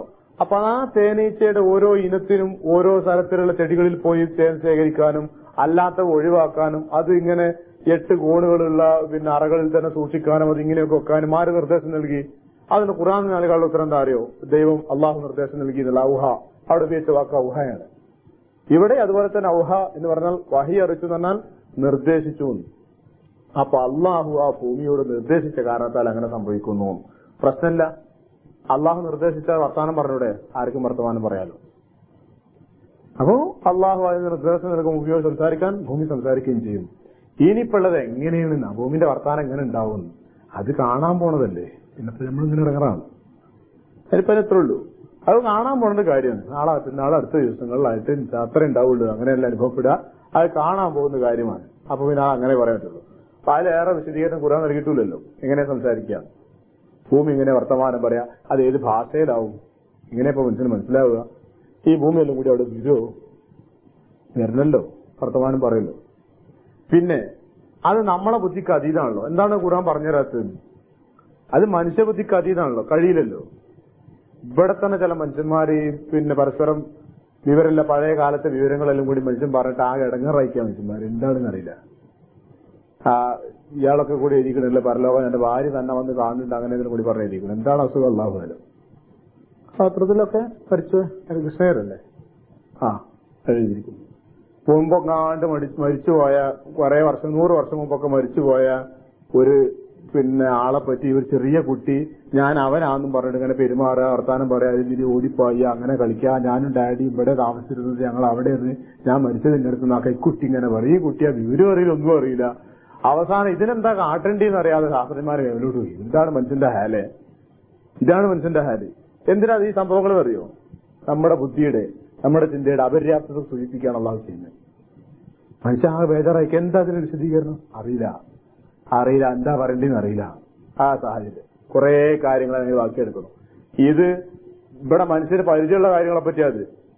ഇത് മനുഷ്യന്റെ ഭാവനയെ കാണാൻ കഴിയാത്തൊരു ലോകത്തെ പറ്റി, ഒരു സാഹചര്യത്തെ പറ്റി ഖുർആൻ ഒന്ന് പറഞ്ഞു തന്നുകൂടായിരുന്നില്ലെന്ന് ചോദിച്ചാൽ മനുഷ്യർ തലയിൽ കയറില്ലത്. ഭൂമി വർത്തമാനം പറയുന്ന പറഞ്ഞിട്ട് മനുഷ്യന് മനസ്സിലാവുന്നില്ല. ഇനി അതിന്റെ പറഞ്ഞ് എന്താ പറയുള്ളത്? വേറെ വല്ലതൊന്നും കൂട്ടി പറഞ്ഞു നോക്കി, തീരെ തിരിയില്ല. അതുകൊണ്ട് പറയാന്ന. അപ്പൊ അത് നമ്മൾ നിഷേധിക്കണ്ട. എന്താ ഈ ഖുർആൻ പറഞ്ഞത്? ഭൂമിയൊക്കെ വർത്താനം പറയല്ലോ ലോകത്ത്. എന്ത് വർത്താനാണിത് എന്ന് പറയണ്ടില്ല. നമുക്കങ്ങനെ ചിന്തിക്കാമായിരുന്നു. എപ്പോന്നറിയോ? ഈ പറയുന്ന മഹാൻ ഒരു സാധാരണ മനുഷ്യനും അയാൾ ഈ ആദ്യം വർത്തമാനം പറയുന്ന ആളെ തിരക്കില്ല. നമ്മൾ ഖുർആൻ മനസ്സിലാക്കുന്നിടത്തോളം നമുക്ക് ഉറപ്പാവുകയാണ്. എത്രത്തോളം നമ്മൾ മനസ്സിലാക്കുന്നു അത്രത്തോളം ഉറപ്പാവുന്നു ഇത് അള്ളാഹുവിന്റെ കലാമാണ്, ഇത് അള്ളാഹുവിന്റെ കലാമാണ്, നബിന്റെ കലാം. കാരണം ഒരു നബിക്ക് ഒരു മനുഷ്യൻ എങ്ങനെ പറയാൻ കഴിയില്ല നമ്മൾ മനസ്സിലാക്കും. അപ്പൊ ആ അദ്ദേഹം പറയുന്ന അള്ളാഹുവിന്റെ വചനങ്ങളാണെങ്കിൽ അപ്പൊ പിന്നെ ഉറപ്പിക്കന്നെ. പിന്നെ ഖുർആൻ അതിനേക്കാളും വേറെ കാര്യം പറഞ്ഞില്ലേ?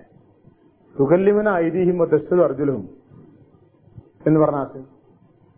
പിന്നെ കൈകള് സംസാരിക്കുക, തോലുകൾ സംസാരിക്കുക, കാലന് സാക്ഷി പറയുകയും ചെയ്യുന്ന ഒരു സാഹചര്യത്തെ പറ്റി ഖുർആൻ തന്നെ പറയുന്നുണ്ട് പരലോകത്തിൽ. പിന്നെ നഫ്സിമല അഫ്വാഹിം, വായകൾക്കൊക്കെ സീല് വെക്കുക. അങ്ങനെയുള്ള പരലോകത്തെ വിചാരണയെ പറ്റി ഖുർആൻ പറഞ്ഞു വായ തുറക്കാൻ കഴിയില്ല. നിങ്ങൾ ആ സാഹചര്യം ആലോചിച്ച് നോക്കൂ. തൊള്ള തുറന്ന് വർത്താനം ഒരുപാട് പറയണമെന്നുണ്ട്, ഉണ്ടാൻ കഴിഞ്ഞില്ല. അങ്ങനെ ഉണ്ടാവുമോ? അങ്ങനെ ഉണ്ടാവുമെന്ന് ചില ആൾക്കാരെ കാണിച്ചു തരില്ലേ വർഷം? ചില ആൾക്കാർക്ക് ചില അസുഖം വരില്ല. അങ്ങനെയുണ്ടോ? വേറെ കുഴപ്പമില്ല, തടി വളരെ റെഡി, ഒക്കെ റെഡിയാണ്, അങ്ങനെ കിടക്കും, മരുന്ന് കുടിക്കുന്നുണ്ട്, ഒക്കെ റെഡിയാ. മിണ്ടാൻ വയ്യ, എന്തോ അറിയില്ല. ആരും അവരോട് മിണ്ടണ്ടെന്ന് പറഞ്ഞില്ല. മിണ്ടിക്കോളിന്ന് എല്ലാവരും പറയുന്നത്, മിണ്ടി കിട്ടട്ടെ എന്നല്ലാരും പ്രാർത്ഥിക്കഴിഞ്ഞ പക്ഷെ സംസാരിക്കാൻ സാധിക്കില്ല. അങ്ങനെ ഒരു ഒസീയത്ത് പോലും പറയാൻ കഴിയാതെ അങ്ങനെ മനുഷ്യൻ മരിച്ചു പോകുന്നു. അപ്പം മിണ്ടാൻ കഴിയാതാവും മനുഷ്യൻ. അത് വല്ല കാണിച്ചു തരാറുണ്ട്. അപ്പൊ സംസാരിക്കാൻ സാധിക്കാത്ത ഒരു സാഹചര്യം വായക്കുണ്ടാവുക. അതായത് അള്ള സീല് വെക്കുന്നൊക്കെ പറയുമ്പോൾ മനുഷ്യന് കളിയാക്കാലോ, സീലച്ചാണ്ട് കുറിച്ചിട്ടാ പോരെന്നൊക്കെ. അതിനാണ് അള്ളത് കാണിച്ചു തരണേ. എടാ അതൊന്നും വേണ്ട, സീൽ ഇവിടെ തന്നെ ഞാൻ വെക്കലിന് ചിലപ്പോ നിങ്ങൾക്ക് തള്ളിക്കളയാൻ കഴിയില്ല. അതാണ് ആ കിടക്കണ മനുഷ്യന്മാരൊക്കെ. ഏത് ആ കിടക്കപ്പായി പോയി ചില ആൾക്കാരെ കാണില്ലേ, ഒരു നല്ല ആരോഗ്യം, ഒരു കുഴപ്പമില്ല, കടന്ന് ഇങ്ങനെ വെള്ളം പൊട്ടി ചിലപ്പോ പലതും പറയാൻ വിചാരിച്ചിട്ട് പറയാൻ കഴിയാഞ്ഞിട്ട് അതാണ് അങ്ങനെ മരിക്കുന്നത്. എന്തേ അസുഖം എന്ന് വെച്ചാൽ ഡോക്ടർമാർ പറയുന്നു ഒന്നുമില്ല, അയാൾ എവിടെ ഒരു കുഴപ്പം ഞങ്ങൾ കാണുന്നില്ല. പക്ഷെ എന്താണ് വർത്തമാനം പറയുന്നത് ഞങ്ങൾക്ക് അറിയില്ല. അത് മാനസികമായിട്ടുള്ള കാരണം എന്താണോ ഒരു പിടുത്തമില്ല. അത് അങ്ങനെ കുറെ ദിവസങ്ങളോ മാസങ്ങളോ അല്ലെങ്കിൽ വർഷങ്ങളോ കടന്നു പോകുന്നു, അതുണ്ടാകുന്നുണ്ട്. അപ്പൊ ഇവിടെ തന്നെ നടക്കുന്നുണ്ടെങ്കിൽ പരലോകത്ത് എളുപ്പമാണല്ലോ. പിന്നെ കൈകാലുകൾ സംസാരിക്കുന്നതിനെ പറ്റിയാണ്. അത് മനുഷ്യൻ ചോദിക്കുന്നതിനെ പറ്റി എന്നെ ഖുർആൻ പറഞ്ഞു. തൊലി വർത്തമാനം പറയുമ്പോൾ മനുഷ്യൻ ചോദിക്കുമല്ലോ, നിങ്ങളെന്താ ഞങ്ങൾക്ക് എതിരിൽ വർത്തമാനം പറഞ്ഞേ, കയ്യിനോടും കാലിനോടൊക്കെ ചോദിക്കുമ്പോ നിങ്ങളെങ്ങനെ വർത്തമാനം പറയുന്നു? ഞാൻ വർത്തമാനം പറയണ്ടാന്ന് തീരുമാനിച്ച് ഇങ്ങനെ നിൽക്കുക, കയ്യും കാലും ഒക്കെ കെട്ടിയിട്ട്. നിങ്ങൾ എന്നോട് എല്ലാവരും കൂടി ചോദിക്കുമ്പോൾ മിണ്ടൂലാന്ന് പറഞ്ഞില്ല. അതിന്റെ എന്റെ മേത്ത് നിന്ന് വെച്ച ഇങ്ങനെ ഉത്തരം പറയാൻ നിൽക്കി, ഞാൻ ഇതിനേക്കാളും തോൽക്കാൻ വല്ലതും ഉണ്ടോ? ഞാൻ അങ്ങനെ നോക്കുമ്പോ എന്റെ മേത്ത് നിന്ന് എവിടുന്നാ ഒച്ച വരുന്ന കൈമെന്നാണ് ഒച്ച, ഞാൻ അന്തം വിട്ടു പോയില്ലേ. എന്റെ കാലുമെന്നാണ് ഒച്ച, കാലിന്റെ എവിടുന്ന ഭാഗത്ത് നിന്നാണ് ഒച്ച. ഞാൻ വായൊക്കെ പൂട്ടി പിടിച്ച് കിടന്നിട്ടും ഇവിടുന്ന് ഒച്ചാന്ന് പറഞ്ഞ.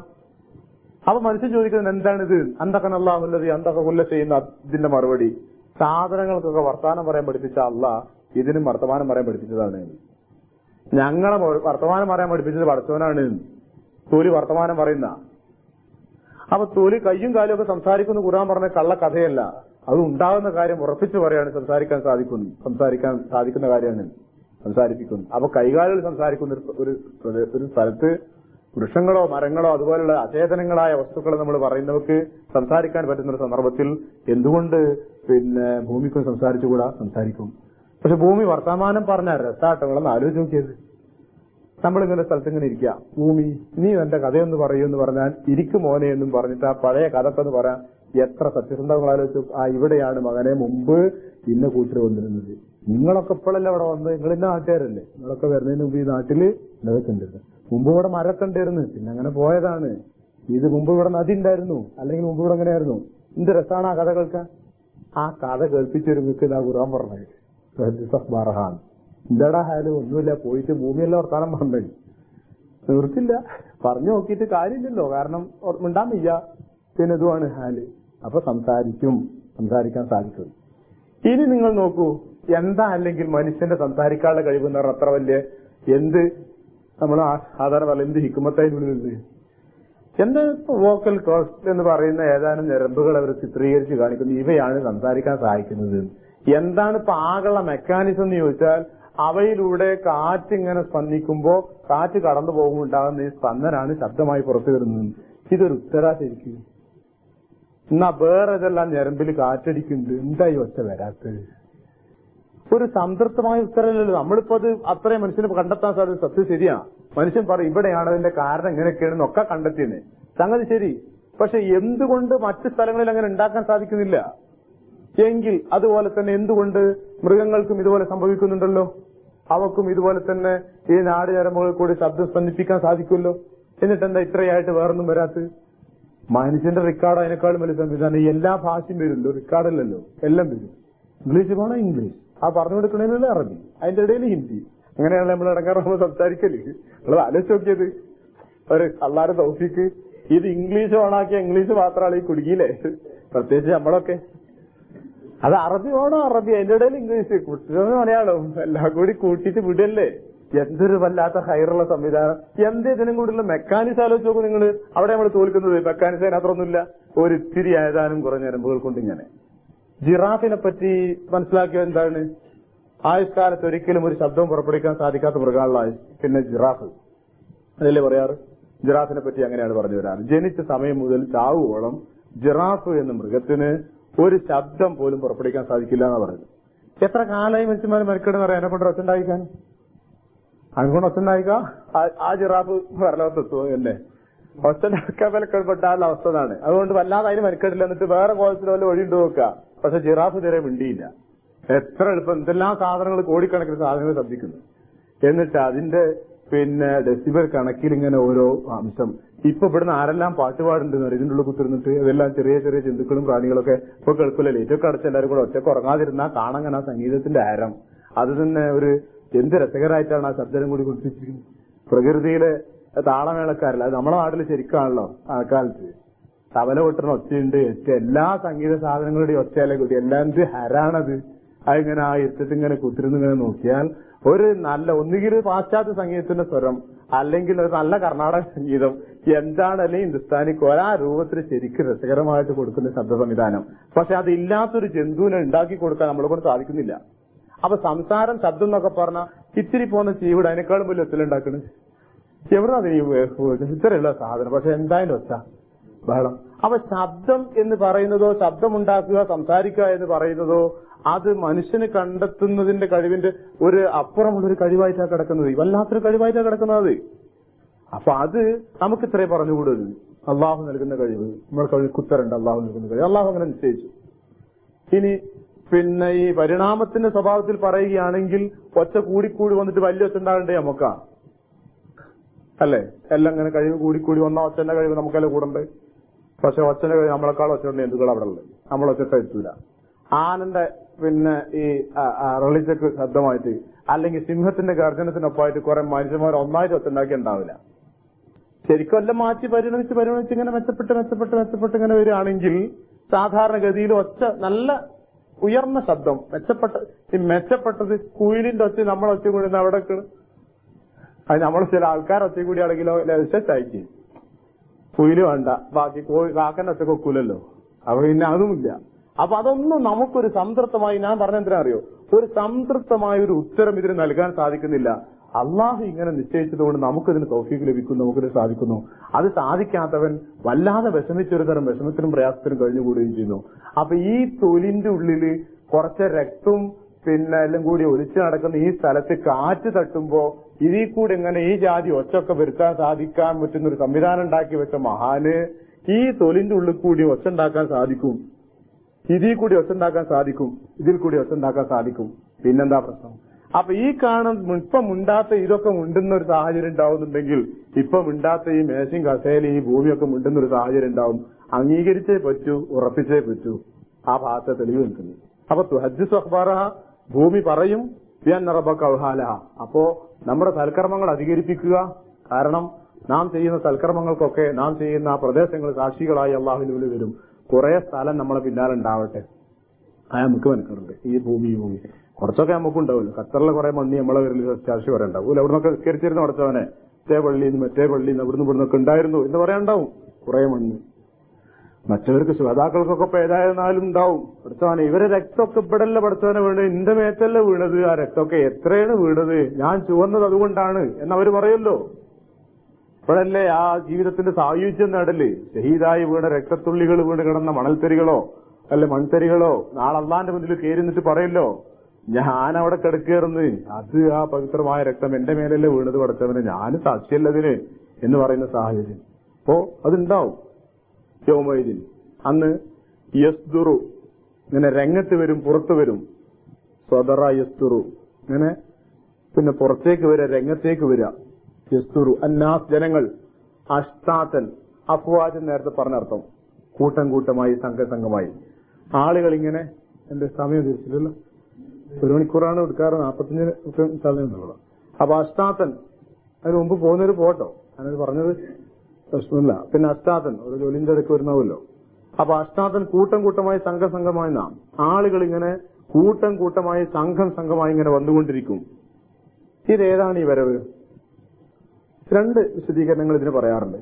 ഒന്ന്, മനുഷ്യൻ മക്ബറകളിൽ നിന്ന് മാശറയിലേക്ക് വരുന്ന വരവാണിത് എന്ന് ഇതിനെക്കൊണ്ട് ഉദ്ദേശിച്ച് പറയാറുണ്ട്. മറ്റൊന്ന്, മനുഷ്യർ വിചാരണ കഴിഞ്ഞ് സ്വർഗത്തിലേക്കും നരകത്തിലേക്കും കൂട്ടം കൂട്ടമായി പോകുന്ന രംഗമാണ്. 2 പറഞ്ഞിരുന്നാലും ആശയം തെറ്റില്ല. ആദ്യം പറഞ്ഞേ പറയാം.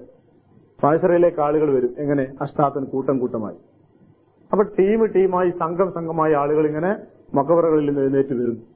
അപ്പൊ അത് ഒറ്റക്കല്ല, അങ്ങനെയുള്ള ഓരോ തലമുറകളായി അള്ളാഹു വീണ്ടും ജീവിപ്പിക്കുകയും ആ ജീവിച്ചെഴുന്നേറ്റ തലമുറകളൊക്കെ മാശറ എന്ന് പറയുന്ന ഒരു സ്ഥലത്തേക്ക് അങ്ങനെ ഒരു ദിക്കറിയുന്ന ഒരു വിധത്തിൽ ഒരു നിശ്ചയിക്കപ്പെട്ട ഒരു ലക്ഷ്യം നോക്കിയിട്ട് അങ്ങനെ ഓടിപ്പാഞ്ഞു ചെല്ലുമെന്നാണ് ഖുർആൻ പറയുന്നത്. അതങ്ങനെ സംഭവിക്കും. അതങ്ങനെ ഉണ്ടാവോ? അള്ളാഹു മഹാനാണല്ലോ, അങ്ങനെ ഉണ്ടാവും.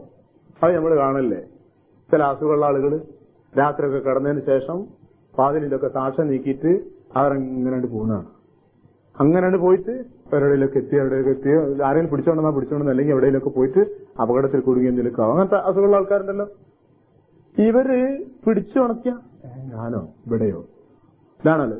അവരെ നമ്മൾ പിടിച്ചോണ്ടെന്ന് കെടുത്തിട്ട് നേരെ വെളുത്തിരിച്ച് ഇങ്ങനെ പോയല്ലോ എന്ന് പറഞ്ഞാൽ ഞാൻ എവിടെയും പോയില്ല, ഞാൻ ഇവിടെ തന്നെ ഉണ്ട്. പക്ഷെ അവന്റെ പോക്ക് വേറൊരു തോട്ടിൽ നോക്കി ഇങ്ങനെ നിന്നാല് വളരെ ഉഷാറായി എഴുന്നേൽക്കുന്നു. എന്നിട്ട് പോയി വാതിലൊക്കെ തുറന്നിട്ട് എവിടേക്കോ ലക്ഷ്യം വെച്ചിട്ട് അങ്ങനെ സ്പീഡിൽ ഇറങ്ങിപ്പോയില്ല, കോടിയൊക്കെ ഇറങ്ങി അങ്ങനെ പോകുന്നു. പുഴ കടന്ന സംഭവങ്ങളുണ്ടല്ലോ, വാഹനം വരും മാറി കൊടുത്ത് ഒഴിഞ്ഞു പോയ സംഭവങ്ങളൊക്കെ പറയുന്നുണ്ടല്ലോ.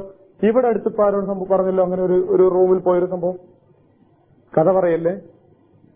റൂമിലെടുത്ത് ഒരാൾ റൂമിൽ കാണാൻ വേണ്ടി പോയപ്പോ ആ റൂമിലടുത്ത് കൂടെ താമസിക്കുന്നവർക്ക് ആ ഗേറ്റിന്റെ അരികിൽ നിൽക്കുന്നു. അവൻ പുറത്തു പോവാ റൂമുകാർ അറിഞ്ഞില്ല സംഭവം. എന്താ ഈ വിടതിന് മണി വേണ്ടി വിളിച്ചുകൊണ്ടാകുമ്പോ കിടന്നുറങ്ങാണ്, അസുഖം എഴുന്നേറ്റ് പോയതാ. ഭാഗ്യത്തിന് ഇവർ ആ റൂമിൽ ബാക്കിയുള്ളവരെ കാണാൻ വേണ്ടി പോയപ്പോ ഗേറ്റിൽ നിന്ന് കൂട്ടിക്കൊണ്ടാകാൻ കഴിഞ്ഞുകൊണ്ട് അയാളെ പിടുത്തം കിട്ടി. അത് ബാക്കിയുള്ളവർ ശ്രദ്ധിക്കാൻ സാധിച്ചു അയാളെ പിന്നീട് സന്ദർഭങ്ങളിൽ. ഇപ്പൊ ഇത് 3-4 മാസത്തിലായിട്ടുള്ളൂ ഈ ഇവിടെ നമ്മുടെ ലോഹയിൽ ഇവിടെ എടുത്ത് സംഭവിച്ചാലേ സംഭവിക്കുന്നത്. അവൻ മനുഷ്യൻ അങ്ങനെ പായും. ഞാനതിനാണ് പറഞ്ഞത് അതും നടക്കും. അതാണ് അള്ളൊക്കെ ചെയ്തിട്ട് അതും നടക്കും. മനുഷ്യൻ ഒരു വിവരമില്ലാത്ത സ്ഥലത്ത് ഈ ചിന്തനെ ഇങ്ങോട്ട് പോകുന്നത് ഞാൻ പോന്നിട്ടില്ലല്ലോ മനുഷ്യൻ പറയാം. ഞാനിവിടെ കൊണ്ടുവന്നിട്ടെന്നൊക്കെ പറയും ചിലപ്പോൾ മനുഷ്യൻ. പക്ഷെ അങ്ങനെ പോകും മനുഷ്യൻ ലക്ഷ്യമറിയാതെ, എല്ലാം ലക്ഷ്യബോധമുള്ളമായി. അപ്പോ ഉറക്കം എഴുന്നേറ്റ് നടക്കുന്ന അള്ളാന്റെ നിർദ്ദേശം കിട്ടിയാൽ അങ്ങനെ പോകും മനുഷ്യൻ. അങ്ങനെ പോയിക്കോളും വയസ്സറാ എന്ന സ്ഥലത്തേക്ക്. എങ്ങനെ പോക്ക്? അഷ്ടാത്തൻ പെരുന്നാക്ക് വെള്ളിക്കോണമായിരിക്കും. അതാണല്ലോ ആ രംഗം. കൂട്ടമായിട്ട് ഇങ്ങനെ പോവാണ്, സംഘമായിട്ട്. അപ്പൊ ഒരാളും രണ്ടാളും അല്ല, ടീമായിട്ട് എങ്ങനെ പോകും. നിങ്ങൾ ആലോചിച്ച് നോക്കുക, വിശാലമായതിന്റെ രംഗം. ഈ പാറ്റ പൊടിയുന്ന മാതിരി ലോകത്തിന് എല്ലാ ഭാഗത്തുനിന്നും മനുഷ്യന്മാരിങ്ങനെ എഴുന്നേറ്റ് വരിക. എന്നിട്ട് എല്ലാവരും കൂടി എന്തോ ഒരു പ്രധാനപ്പെട്ട ലക്ഷ്യത്തിന് പോകണമാതിരി തിരക്കി എല്ലാവരും കൂടി എങ്ങനെ പോവുക. തുണി എടുക്കാതെ, ആളോ ചെരുപ്പിടാതെ ആ ഒരു കോലത്തിൽ എല്ലാവരും കൂടി അങ്ങനെ പോകും. ആഴ്ച തന്നെ സംശയം ചോദിച്ചു ഓർമ്മല്ലേ, എന്താണ് ഇത് തുണി എടുക്കാതെ? ആഴ്ച മനുഷ്യന്മാർക്ക് അവിടെ ആ യാതൊരു ചിന്തയും വരില്ല. ആണും പെണ്ണും ഒക്കെ ഈ ബേജാറിൽ നടക്കുക. എന്ത് തുണിന്റെ ആവശ്യമാണ് അവിടെ? അള്ള വർഷമാര് കുറെ മനുഷ്യന്മാരെന്നായിരുന്നു ഇങ്ങനെ വന്നു നിൽക്കുന്നു. അത് ആഷ്ടാത്ത് കൂട്ടമായി. എന്തിനാ വരുന്നത്? ലിയുറവ്, അവർക്ക് കാണിക്കപ്പെടാൻ വേണ്ടി. ലിയുറവ്, അവർക്ക് കാണിക്കപ്പെടാൻ വേണ്ടി. അമാലഹും, അവരുടെ പ്രവർത്തനങ്ങൾ, അവരുടെ അമലുകൾ കാണിക്കപ്പെടാൻ വേണ്ടി. അവരുടെ അമലുകൾ കാണിക്കപ്പെടാൻ വേണ്ടി എന്ന് പറഞ്ഞാൽ അവരുടെ അമലുകൾ വിചാരണ ചെയ്യാൻ വേണ്ടി. അപ്പൊ മനുഷ്യന്മാര് കൂട്ടത്തോടെ വരും. അവിടെ വെച്ച് അവരുടെ പ്രവർത്തനങ്ങളൊക്കെ അവർക്ക് കാണിക്കപ്പെടുകയും ചെയ്യും. അർത്ഥം അതിന് വിഷണ്ണരായി നടക്കുകയും ചെയ്യുന്ന ഒരു സാഹചര്യം ഇതാണല്ലോ. അപ്പൊ പ്രവർത്തനങ്ങൾ കാണിക്കപ്പെടാൻ വേണ്ടി ചെല്ലും. എന്നിട്ട് സമയ്യാമൽ, ഇതൊക്കെ പറഞ്ഞിട്ട് ഖുർആൻ പറയാനുള്ള തത്വം ഇതാണ്. സമൻ, ആരെങ്കിലും യാമൽ പ്രവർത്തിക്കുന്നുവെങ്കിൽ, എന്ത് ഹൈറൻ നന്മ പ്രവർത്തിക്കുന്നുവെങ്കിൽ, യറഹു അതവൻ അവിടെ കാണും. ഒമയ്യാമൽ ആരെങ്കിലും പ്രവർത്തിക്കുന്നുവെങ്കിൽ, ഷർറൻ തിന്മ പ്രവർത്തിക്കുന്നുവെങ്കിൽ, യറഹു അതും അവൻ കാണും. അത്രേ പറഞ്ഞുള്ളൂ? അല്ല, മിസ്കാല ദർറ രണ്ടിടത്തും കൂട്ടി പറഞ്ഞല്ല. ദർറത്ത് എന്ന് പറഞ്ഞാൽ അണുവാണ്. അണു എന്ന് പറഞ്ഞാൽ എല്ലാവർക്കും അറിയല്ലോ, ഒരു വസ്തുവിനെ ഏറ്റവും പരമാവധി വിഭജിച്ചിട്ട് എത്ര ചെറിയ അംശമാക്കി മാറ്റാൻ പറ്റും, അതാണല്ലോ അണുത്തൂക്കം, ഏറ്റവും ചെറിയൊരു പൊടിയുടെ തൂക്കം. മിസ്കാൽ എന്ന് പറഞ്ഞാൽ അതിന് നമുക്ക് അറബിയിൽ പാട്ടിലൂടെയൊക്കെ പരിചയപ്പെട്ട സാധനമാണ്. മിസ്കാല് അളവ് എന്നാ, തൂക്കം. മിസ്കാൽ, ഒരു തൂക്കത്തിന്റെ പേരുണ്ട് അങ്ങനെ മിസ്കാലെന്ന്. തൂക്കം എന്നുള്ള അർത്ഥത്തിന് മിസ്കാല് പറയാറുണ്ട്. മിസ്കാല് ദർറ, അണുത്തൂക്കം. ഒരണുത്തൂക്കം നന്മ ചെയ്താൽ അതും അവിടെ കാണും, അണുത്തൂക്കം തിന്മ ചെയ്താൽ അതും അവിടെ കാണും. അതും അവിടെ കാണും പറഞ്ഞാൽ അത് അവിടെ ആ ഗ്രന്ഥത്തിൽ രേഖപ്പെടുത്തി കാണും. അതിന്റെ വിചാരണ നേരിടേണ്ടി വരും. അതിന് തൽഫലമാണെങ്കിൽ അത്, തെറ്റാണെങ്കിൽ അതിന് തിന്മ, അതിന് ദോഷം അതനുഭവിക്കേണ്ടി വരുന്നു. അപ്പോ തെറ്റ് ചെയ്താൽ അതൊക്കെ കാണുന്നുണ്ടെങ്കിലോ? കാണും. പിന്നെ അതില് കണക്കുകളുണ്ട്. അള്ളാഹു തട്ടിക്കഴിച്ചവ, അള്ളാഹു മാപ്പ് നൽകി ഒഴിവാക്കിയവ, പിന്നെ നമ്മുടെ മറ്റ് പ്രവർത്തനങ്ങൾ കൊണ്ട് മായ്ക്കപ്പെട്ടവ, നമ്മുടെ പശ്ചാത്താപം കൊണ്ട് പരിഹരിക്കപ്പെട്ടവ, നാം നമസ്കരിച്ചത് കൊണ്ട് പരിഹരിക്കപ്പെട്ടവ, നോമ്പ് തോറ്റത് കൊണ്ട് ഒക്കെ പരിഹരിക്കപ്പെട്ടവെല്ലാം ഉണ്ടാവും. പക്ഷെ ചെയ്തത് എത്രയാണ് അതൊക്കെ അവിടെ കാണാണ്ടാവും. അതങ്ങനെ തന്നെ, കണക്കിൽ വ്യത്യാസമൊന്നുമില്ല. അങ്ങനല്ലേ കണക്ക്? അല്ലാതെ കൊടുത്തതൊക്കെ മുകളിൽ നിന്ന് വായിച്ചോടല്ലോ. കൊടുത്ത കണക്ക് അവിടെ ഉണ്ടാവും, കിട്ടാള് വേറെ ഉണ്ടാവും. പിന്നെ അങ്ങനെ കണക്ക് റെഡിയാക്കി വരലാണ്ടാവുക. അത്ര തന്നെ. കാലതറ ഹൈറ, അണുത്തൂക്കം നന്മ ചെയ്താൽ അതും കാണാം, അണുത്തൂക്കം തിന്മ ചെയ്താൽ അതും കാണും. അവിടെ വെച്ച് മനസ്സിലാവുകയും ചെയ്യുന്നു. ഇനി തിരിച്ചാണെങ്കിൽ ഇതിന്റെ അർത്ഥം ആ വിചാരണ നേരിടുമ്പോ ആ പുസ്തകത്തിൽ ഇതൊക്കെ കാണാൻ പറ്റുന്ന അപ്പൊ അതിന്റെ അർത്ഥം ഉണ്ടാവുക. ഇനി അല്ല, ഈ കൂട്ടം കൂട്ടമായി മനുഷ്യർ പോകുമെന്ന് പറയുന്നത് സ്വർഗത്തിലേക്കുള്ള പോക്കാണെങ്കിലോ അർത്ഥം തെറ്റൂല. അന്ന് വിചാരണയൊക്കെ കഴിഞ്ഞിട്ട്, പിന്നെ വിചാരണയാണല്ലോ മുമ്പ് പറഞ്ഞത്, അപ്പൊ അതൊക്കെ കഴിഞ്ഞിട്ട് മനുഷ്യന്മാരിങ്ങനെ കൂട്ടത്തോടെ പോവും. എവിടേക്ക്? അവരുടെ പ്രവർത്തനങ്ങൾ കാണിക്കപ്പെടാൻ വേണ്ടി. എന്ന് വെച്ചാൽ അവരുടെ പ്രവർത്തനങ്ങളുടെ ഫലമായ സ്വർഗമാണെങ്കിൽ സ്വർഗം, അല്ലെങ്കിൽ നരകമാണെങ്കിൽ നരകം, അത് കാണാൻ വേണ്ടി പോകും മനുഷ്യന്മാര്. അത് കാണും എല്ലാവരും. അവിടെ ചെല്ലുമ്പോ അണുത്തൂക്കം നന്മ ചെയ്താൽ അതിന്റെ മെച്ചം സ്വർഗത്തിൽ കാണും, അണുത്തൂക്കം തിന്മ ചെയ്താൽ അതിന്റെ ദോഷം നരകത്തിലും കാണും. ഒരു കുഴപ്പമില്ല അങ്ങനെ പറഞ്ഞാൽ. അങ്ങനെയും തഫ്സീർ പറഞ്ഞു. ഈ പോക്ക് ഒന്നുകിൽ ഖബറിൽ നിന്ന് മനുഷ്യന്മാർ മനുഷ്യരിലേക്ക് വരുന്ന പോക്കാണ്, അങ്ങനെ പറഞ്ഞാലും ശരിയാണ്. അല്ല, വിചാരണ കഴിഞ്ഞ് സ്വർഗത്തിലേക്ക് നരകത്തിലേക്ക് പോകുന്ന പോക്കാണ്, അങ്ങനെ പറഞ്ഞാലും ശരിയാവുന്നത്. എന്താ ഇപ്പൊ നമുക്ക് ഈ സൂറത്ത് കൊണ്ടാകെ മനസ്സിലാക്കാനുള്ളതെന്ന് ചോദിച്ചാൽ, പരലോകത്തെ പറ്റിയുള്ള വിശ്വാസം ഉറപ്പിക്കുക എന്നുള്ളത് അത് സംഭവിക്കുന്നു തന്നെ. അത് എന്തിനാന്ന് എങ്ങനെ പറഞ്ഞത്? അത് ഇളക്കാനാണ് ഇപ്പൊ കാര്യമായിട്ട് മനുഷ്യന്മാർ മെനക്കിടുക. അത് ആ വിശ്വാസം കിട്ടി എന്താ പറഞ്ഞത്, അതിങ്ങനെ കുറെ കൊല്ല വിശ്വാസമുള്ള മനുഷ്യൻ ആ വിശ്വാസം ഒരു പക്ഷെ പോയിന്ന് വരും മരിക്കണേനിടയിലൊക്കെ. അപ്പൊ അതില്ലാതെ ആ വിശ്വാസം ഉറപ്പിച്ചു നിർത്താനാണ് ഖുർആൻ ആ കാര്യം ഇങ്ങനെ പറയുന്നത്. നാം ചിന്തിക്കുന്നിടത്തോളം മനസ്സിലാക്കുന്നിടത്തോളം നമുക്ക് ഉറപ്പാവുകയാണ് ചെയ്യുന്നത്. പിന്നെ ഖുർആൻ പഠിപ്പിക്കാനുള്ള നിർദ്ദേശം എന്താണ് ഈ സൂറത്തില്? അത് അവസാനം പറഞ്ഞ രണ്ടായത്ത്, അണുത്തൂക്കം നന്മ ചെയ്താലും കാണുകയും അണുത്തൂക്കം തിന്മ ചെയ്താലും കാണുകയും ചെയ്യുന്നൊരു അവസരം വരാണ്ട്. എന്തിനാണെന്നറിയോ? ഇവിടെ അണുത്തൂക്കം ചെയ്താലല്ല, വലിയ തൂക്കം ചെയ്താലും ചിലപ്പോൾ കണക്കുപെട്ടില്ല തരും. നന്മ ആയാലും തിന്മ ആയാലും. ഞാൻ ചെയ്ത തിന്മയ്ക്ക് എന്നെ പിടിക്കാൻ സാധിക്കാതെ വേറെ ആരെങ്കിലും ശിക്ഷിച്ചെന്ന് വരാം, ശിക്ഷിക്കപ്പെട്ടെന്ന് വരാം. ഞാൻ ചെയ്ത നന്മയ്ക്ക് എനിക്ക് പ്രതിഫലം നൽകാതെ വേറെ ആർക്കെങ്കിലും കിട്ടിയെന്ന് വരും. വളരെ കാര്യമായിട്ട് ഇത് പക്ഷെ നമ്മളൊരു ഓഫീസിലെ ഒരു പേപ്പറിലെ ഒരു മിസ്റ്റേക്ക് കണ്ടെത്തി നിൽക്കുക, ഒരു പ്രധാനപ്പെട്ട ഒരു രേഖയില് ഒരു കണക്കില് പാകപ്പിഴ കണ്ടെത്തി നമ്മൾ നിൽക്കുക വളരെ ബുദ്ധിമുട്ടിയിട്ട്. ഒരു പക്ഷെ അതിന്റെ ക്രെഡിറ്റ് കിട്ടില്ല നമുക്കാവില്ലല്ലോ, നമ്മൾ മേലുദ്യോഗസ്ഥനാവും. അവന്റെ മേലുദ്യോഗസ്ഥന് ഒരു വലിയ ആളാവും, ഞാനാണ് കണ്ടുപിടിച്ചുള്ളത്. പാവം നമ്മളാവും വൈകുന്നേരം വരെ അധ്വാനിച്ചിട്ടുണ്ടാകുക. നമുക്കൊരു വില, ഒരു നന്ദിവാക്കും കൂടി കിട്ടില്ലല്ലോ. ചെറിയ ഉദാഹരണം പറയാം, വളരെ അധ്വാനിച്ച് വെനക്കെട്ടതാ ഒരു പക്ഷെ നമുക്കതിനെപ്പറ്റി ഒരു പരിഗണന ഉണ്ടാവില്ല, അത് ഇവരാരോ ചെയ്ത മാതിരിയൊക്കെ ഉണ്ടാവും. അപ്പൊ സൽപ്രവർത്തനങ്ങൾക്ക് അണുത്തൂക്കം അനുസരിച്ച് പരിഗണന നമ്മുടെ ഉണ്ടാവില്ല. തിരുമ്മി അതുപോലെ തന്നെ നമ്മൾ ചെയ്ത തെറ്റിന് എപ്പോഴും നമ്മൾ ശിക്ഷിക്കപ്പെടില്ലല്ലോ. വേറെ ആരെങ്കിലും ചീത്ത കിട്ടില്ല, വേറെ ആരെങ്കിലും കയറി വെച്ചിട്ടുണ്ടെങ്കിൽ നമ്മൾ ഒഴിവാക്കിവിടുന്നു പലപ്പോഴും. അപ്പൊ അതില്ലാതെ എല്ലാം കണിശായി കിട്ടുന്ന ഒരു ദിവസം ഉണ്ട്. ഇപ്പൊ സത്യത്തിൽ നമ്മളൊക്കെ ജോലി ചെയ്യുന്ന ജോലിക്ക്, ഇപ്പൊ ഔദ്യോഗികമായി ചെയ്യുന്ന ജോലികൾക്കൊക്കെ ഈ അർത്ഥത്തിൽ കൂലി നൽകിയാലില്ല തീരുകൾ ആലോചിച്ച് നോക്കൂ. ഇപ്പൊ നമ്മളെ നാട് ചിന്തിക്കുക, നമ്മളെ നാട്ടിലൊരു അധ്യാപകൻ, അയാൾ സ്കൂളിൽ വന്ന രാവിലെ മുതൽ വൈകുന്നേരം വരെ ഉറങ്ങും, അല്ലെങ്കിൽ പത്രം വായിക്കും, അല്ലെങ്കിൽ വേറെല്ലാം ഏർപ്പാട് വാച്ചെന്നാക്കെ ചെരുപ്പെന്നാക്കെ എന്തെങ്കിലും ചെയ്ത് നിൽക്കുക. അങ്ങനെ പല വിശ്വസിട്ടല്ലോ അങ്ങനെ നാട്ടില് അങ്ങനെ വലതൊക്കെ ചെയ്തുകൊണ്ടിരിക്കും. അല്ലെങ്കിൽ അടുത്ത കടയിലാവും മൂപ്പർക്ക് അതിന്റെ അടുത്ത് തന്നെ ഒരു കടയോ എല്ലാം കൂടി ഉണ്ടാവും. മനുഷ്യനും കിട്ടും മാസം കഴിയുമ്പോൾ ശമ്പളം. കൃത്യമായിട്ട് ക്ലാസ്സിൽ വന്ന് കൃത്യമായി കുട്ടികളുടെ ഭാവി മനസ്സിലാക്കിയത് ചിന്തിച്ച് പഠിപ്പിക്കുന്ന അധ്യാപകന് കിട്ടും മാസത്തിന് ശമ്പളം. ഇതിനൊരു നീതി ഇവിടെ ഉണ്ടോ? അല്ലെങ്കിൽ സർക്കാർ നടപ്പിലാക്കാൻ സാധിക്കുമോ? കഴിഞ്ഞ കാര്യമല്ലോ. ഇതിന് നീതി കിട്ടണ്ടേ? ഇതിന് നീതി അവന് ഇവിടെ പ്രതീക്ഷിച്ചിട്ട് കാര്യമില്ല. പടച്ചവനെ ഇത് സർക്കാരിന്റെ ജോലി കിട്ടാൻ ശമ്പളം കിട്ടാൻ ഇത്രയൊന്നും ചെയ്യണമെന്നില്ല, ഇത്രയൊക്കെ ചെയ്താൽ മതി. പക്ഷെ നീ ഇതിന് കൂലി നൽകണം എന്ന് വിചാരിച്ചിട്ടാണ് പടച്ചവനെ ഞാൻ ചെയ്യുന്നു പറയുമ്പോ അയാൾക്ക് അതിനൊരു പ്രതിഫലം കിട്ടണമല്ലോ, കിട്ടും ചെയ്യും. അതേമാതിരി തന്നെ ഉഴപ്പിയാലും അവിടെ വന്നിട്ട് ഇങ്ങനെ നടക്കുന്ന ഇവരെ ശിക്ഷിക്കണ്ടേ? അത് രണ്ടും നടക്കും. അപ്പൊ എന്തും നമുക്ക് ഇവിടെ ഒരു പക്ഷേ അതിന്റെ പ്രതിഫലം ലഭിക്കപ്പെടുന്ന പ്രവർത്തനങ്ങളാണെങ്കിൽ, ഞാൻ അതിനാ പറഞ്ഞത്, ഇവിടെ ഒരു പക്ഷേ ശമ്പളം നിശ്ചയിക്കപ്പെട്ട കൂലി നിശ്ചയിക്കപ്പെട്ട പ്രവർത്തനങ്ങളാണെങ്കിൽ പോലും അതിന് നമുക്ക് അള്ളാഹുവിന്റെ പക്കൽ വീണ്ടും പ്രതിഫലം ലഭിക്കും. നാം അത് ആത്മാർത്ഥമായി ചെയ്യുകയും അതിന്റെ പ്രതിഫലം മോഹിച്ചുകൊണ്ട് ചെയ്യുകയും ചെയ്യുമ്പോൾ. അപ്പോ നബി പറഞ്ഞ മറ്റേ ഹദീസുകളില്ലേ, ഏത് 2 ഹദീസുകൾ, തെറ്റ് ഏത് തെറ്റായിരുന്നാലും ശരി ചെറുതല്ലേ എന്ന് പറഞ്ഞ് ഒഴിവാക്കാതിരിക്കുക, ചെറുതല്ലേ സാരല്ലേ എന്ന് പറഞ്ഞ് തള്ളാതിരിക്കുക. കാരണം അത് അന്വേഷിക്കുന്ന ഒരുത്തൻ എന്റെ കൂടെ ഉണ്ടെന്ന് മനസ്സിലാക്കിക്കൊള്ളാൻ പറഞ്ഞു. അത് കണക്ക് പിടിക്കാൻ ഒരുത്തൻ എന്റെ കൂടെ ഉണ്ടതിനെ പറ്റി പറയേണ്ടി വരും എന്ന് ഓർമ്മിച്ചോളൂ. അതാണല്ലോ ഒരു നിസ്കാരമൊക്കെ പിന്നെ കലായപ്പോ ആ കന്തക്ക് കയറുന്ന സന്ദർഭത്തിലല്ലേ, കിടങ്ങ് കയറുന്ന സന്ദർഭത്തില് ഒരു നമസ്കാരം കലായ ഒരു സാഹചര്യം ഉണ്ടായപ്പോഴേക്ക് എന്തൊക്കെ വർത്തമാനങ്ങളെ നിധിയൊക്കെ പറഞ്ഞിട്ട് ആകെ വിഷമിച്ചിട്ട് ശപിക്കാണല്ലോ ചെയ്ത് മറ്റവരെ. ഈ ബലാലുകളെ കൊണ്ട് ഇത് സംഭവിച്ചു പോയി, മുശ്രിക്കുകളെ കൊണ്ട് ഇത് സംഭവിച്ചു പോയി എന്നതിനും കൂടി. അപ്പൊ അതത്ര വളരെ ഗൗരവതരമായിട്ട് എടുത്തത്. ഒരു ചെറിയ പിഴവ്, ഒരു ചെറിയ പാളിച്ച് സംഭവിക്കുന്നത് ഗൗരവതരമായി എടുത്തു. അതുപോലെ തന്നെ ഒരു ചെറിയ നന്മ പോലും ചെയ്യുന്നത് പോലും നിസ്സാരമായി കാണരുത്. അതൊരു ചെറിയ നന്മയാണെങ്കിൽ പോലും അത് വലുതായി തന്നെ കണ്ടുകൊണ്ട് അത് പെരുപ്പിക്കാൻ ശ്രമിക്കുകയും ചെയ്യാന്ന് പറഞ്ഞാൽ നമുക്ക് പഠിക്കാനുള്ള അതാണ്, നമുക്ക് മനസ്സിലാക്കാനുള്ള അതാണ്. നമ്മുടെ വശങ്ങൾ അവനെ മനസ്സിലാക്കിയിട്ടുണ്ട്. സാധിക്കുന്നിടത്തോളം അധികരിപ്പിക്കുക. ഒരു ചായ ആവട്ടെ, ഒരിത്തിരി ഭക്ഷണമാവട്ടെ, ഒരു നല്ല വർത്തമാനമാവട്ടെ, ഒരു ആശ്വാസ വചനാവട്ടെ, ഒരു ചിറിയാവട്ടെ, ഒരു സലാം പറയലാവട്ടെ, അങ്ങനെ എന്തെങ്കിലുമൊക്കെ. അതെന്നുവെച്ചാൽ ഞാൻ ആ ഭാഗം പറയാൻ കാരണം സുബ്ഹാനല്ലാഹ് പറയാൻ അൽഹംദുലില്ലാഹ് പറയുമ്പോൾ ബുദ്ധിമുട്ടില്ലാതെ പറഞ്ഞോളൂ, പറയണം. അതോടുകൂടി തന്നെ ഈ ജാതി ആളുകളുമായി ബന്ധപ്പെടുകയും മറ്റുള്ളവരുമായി ബന്ധപ്പെടുകയും ചെയ്യുന്ന സൽക്കർമ്മങ്ങളും അതേമാതിരി തന്നെ ചെയ്യുക. സഹാബികളൊന്ന് ചോദിച്ചല്ലോ, അല്ല നബിയെ, ഞങ്ങൾ ഞങ്ങളെ ഭാര്യയ്ക്ക് ചെലവിന് കൊടുത്താൽ ഞങ്ങൾക്ക് കൂലിയിട്ട് പോകും. ഭാര്യയ്ക്ക് ചെലവിന് കൊടുത്താൽ കൂലിയിട്ട് പോകും. എന്താ നമ്മളെത്തരം കിട്ടുന്നോ കിട്ടില്ലെന്നോ?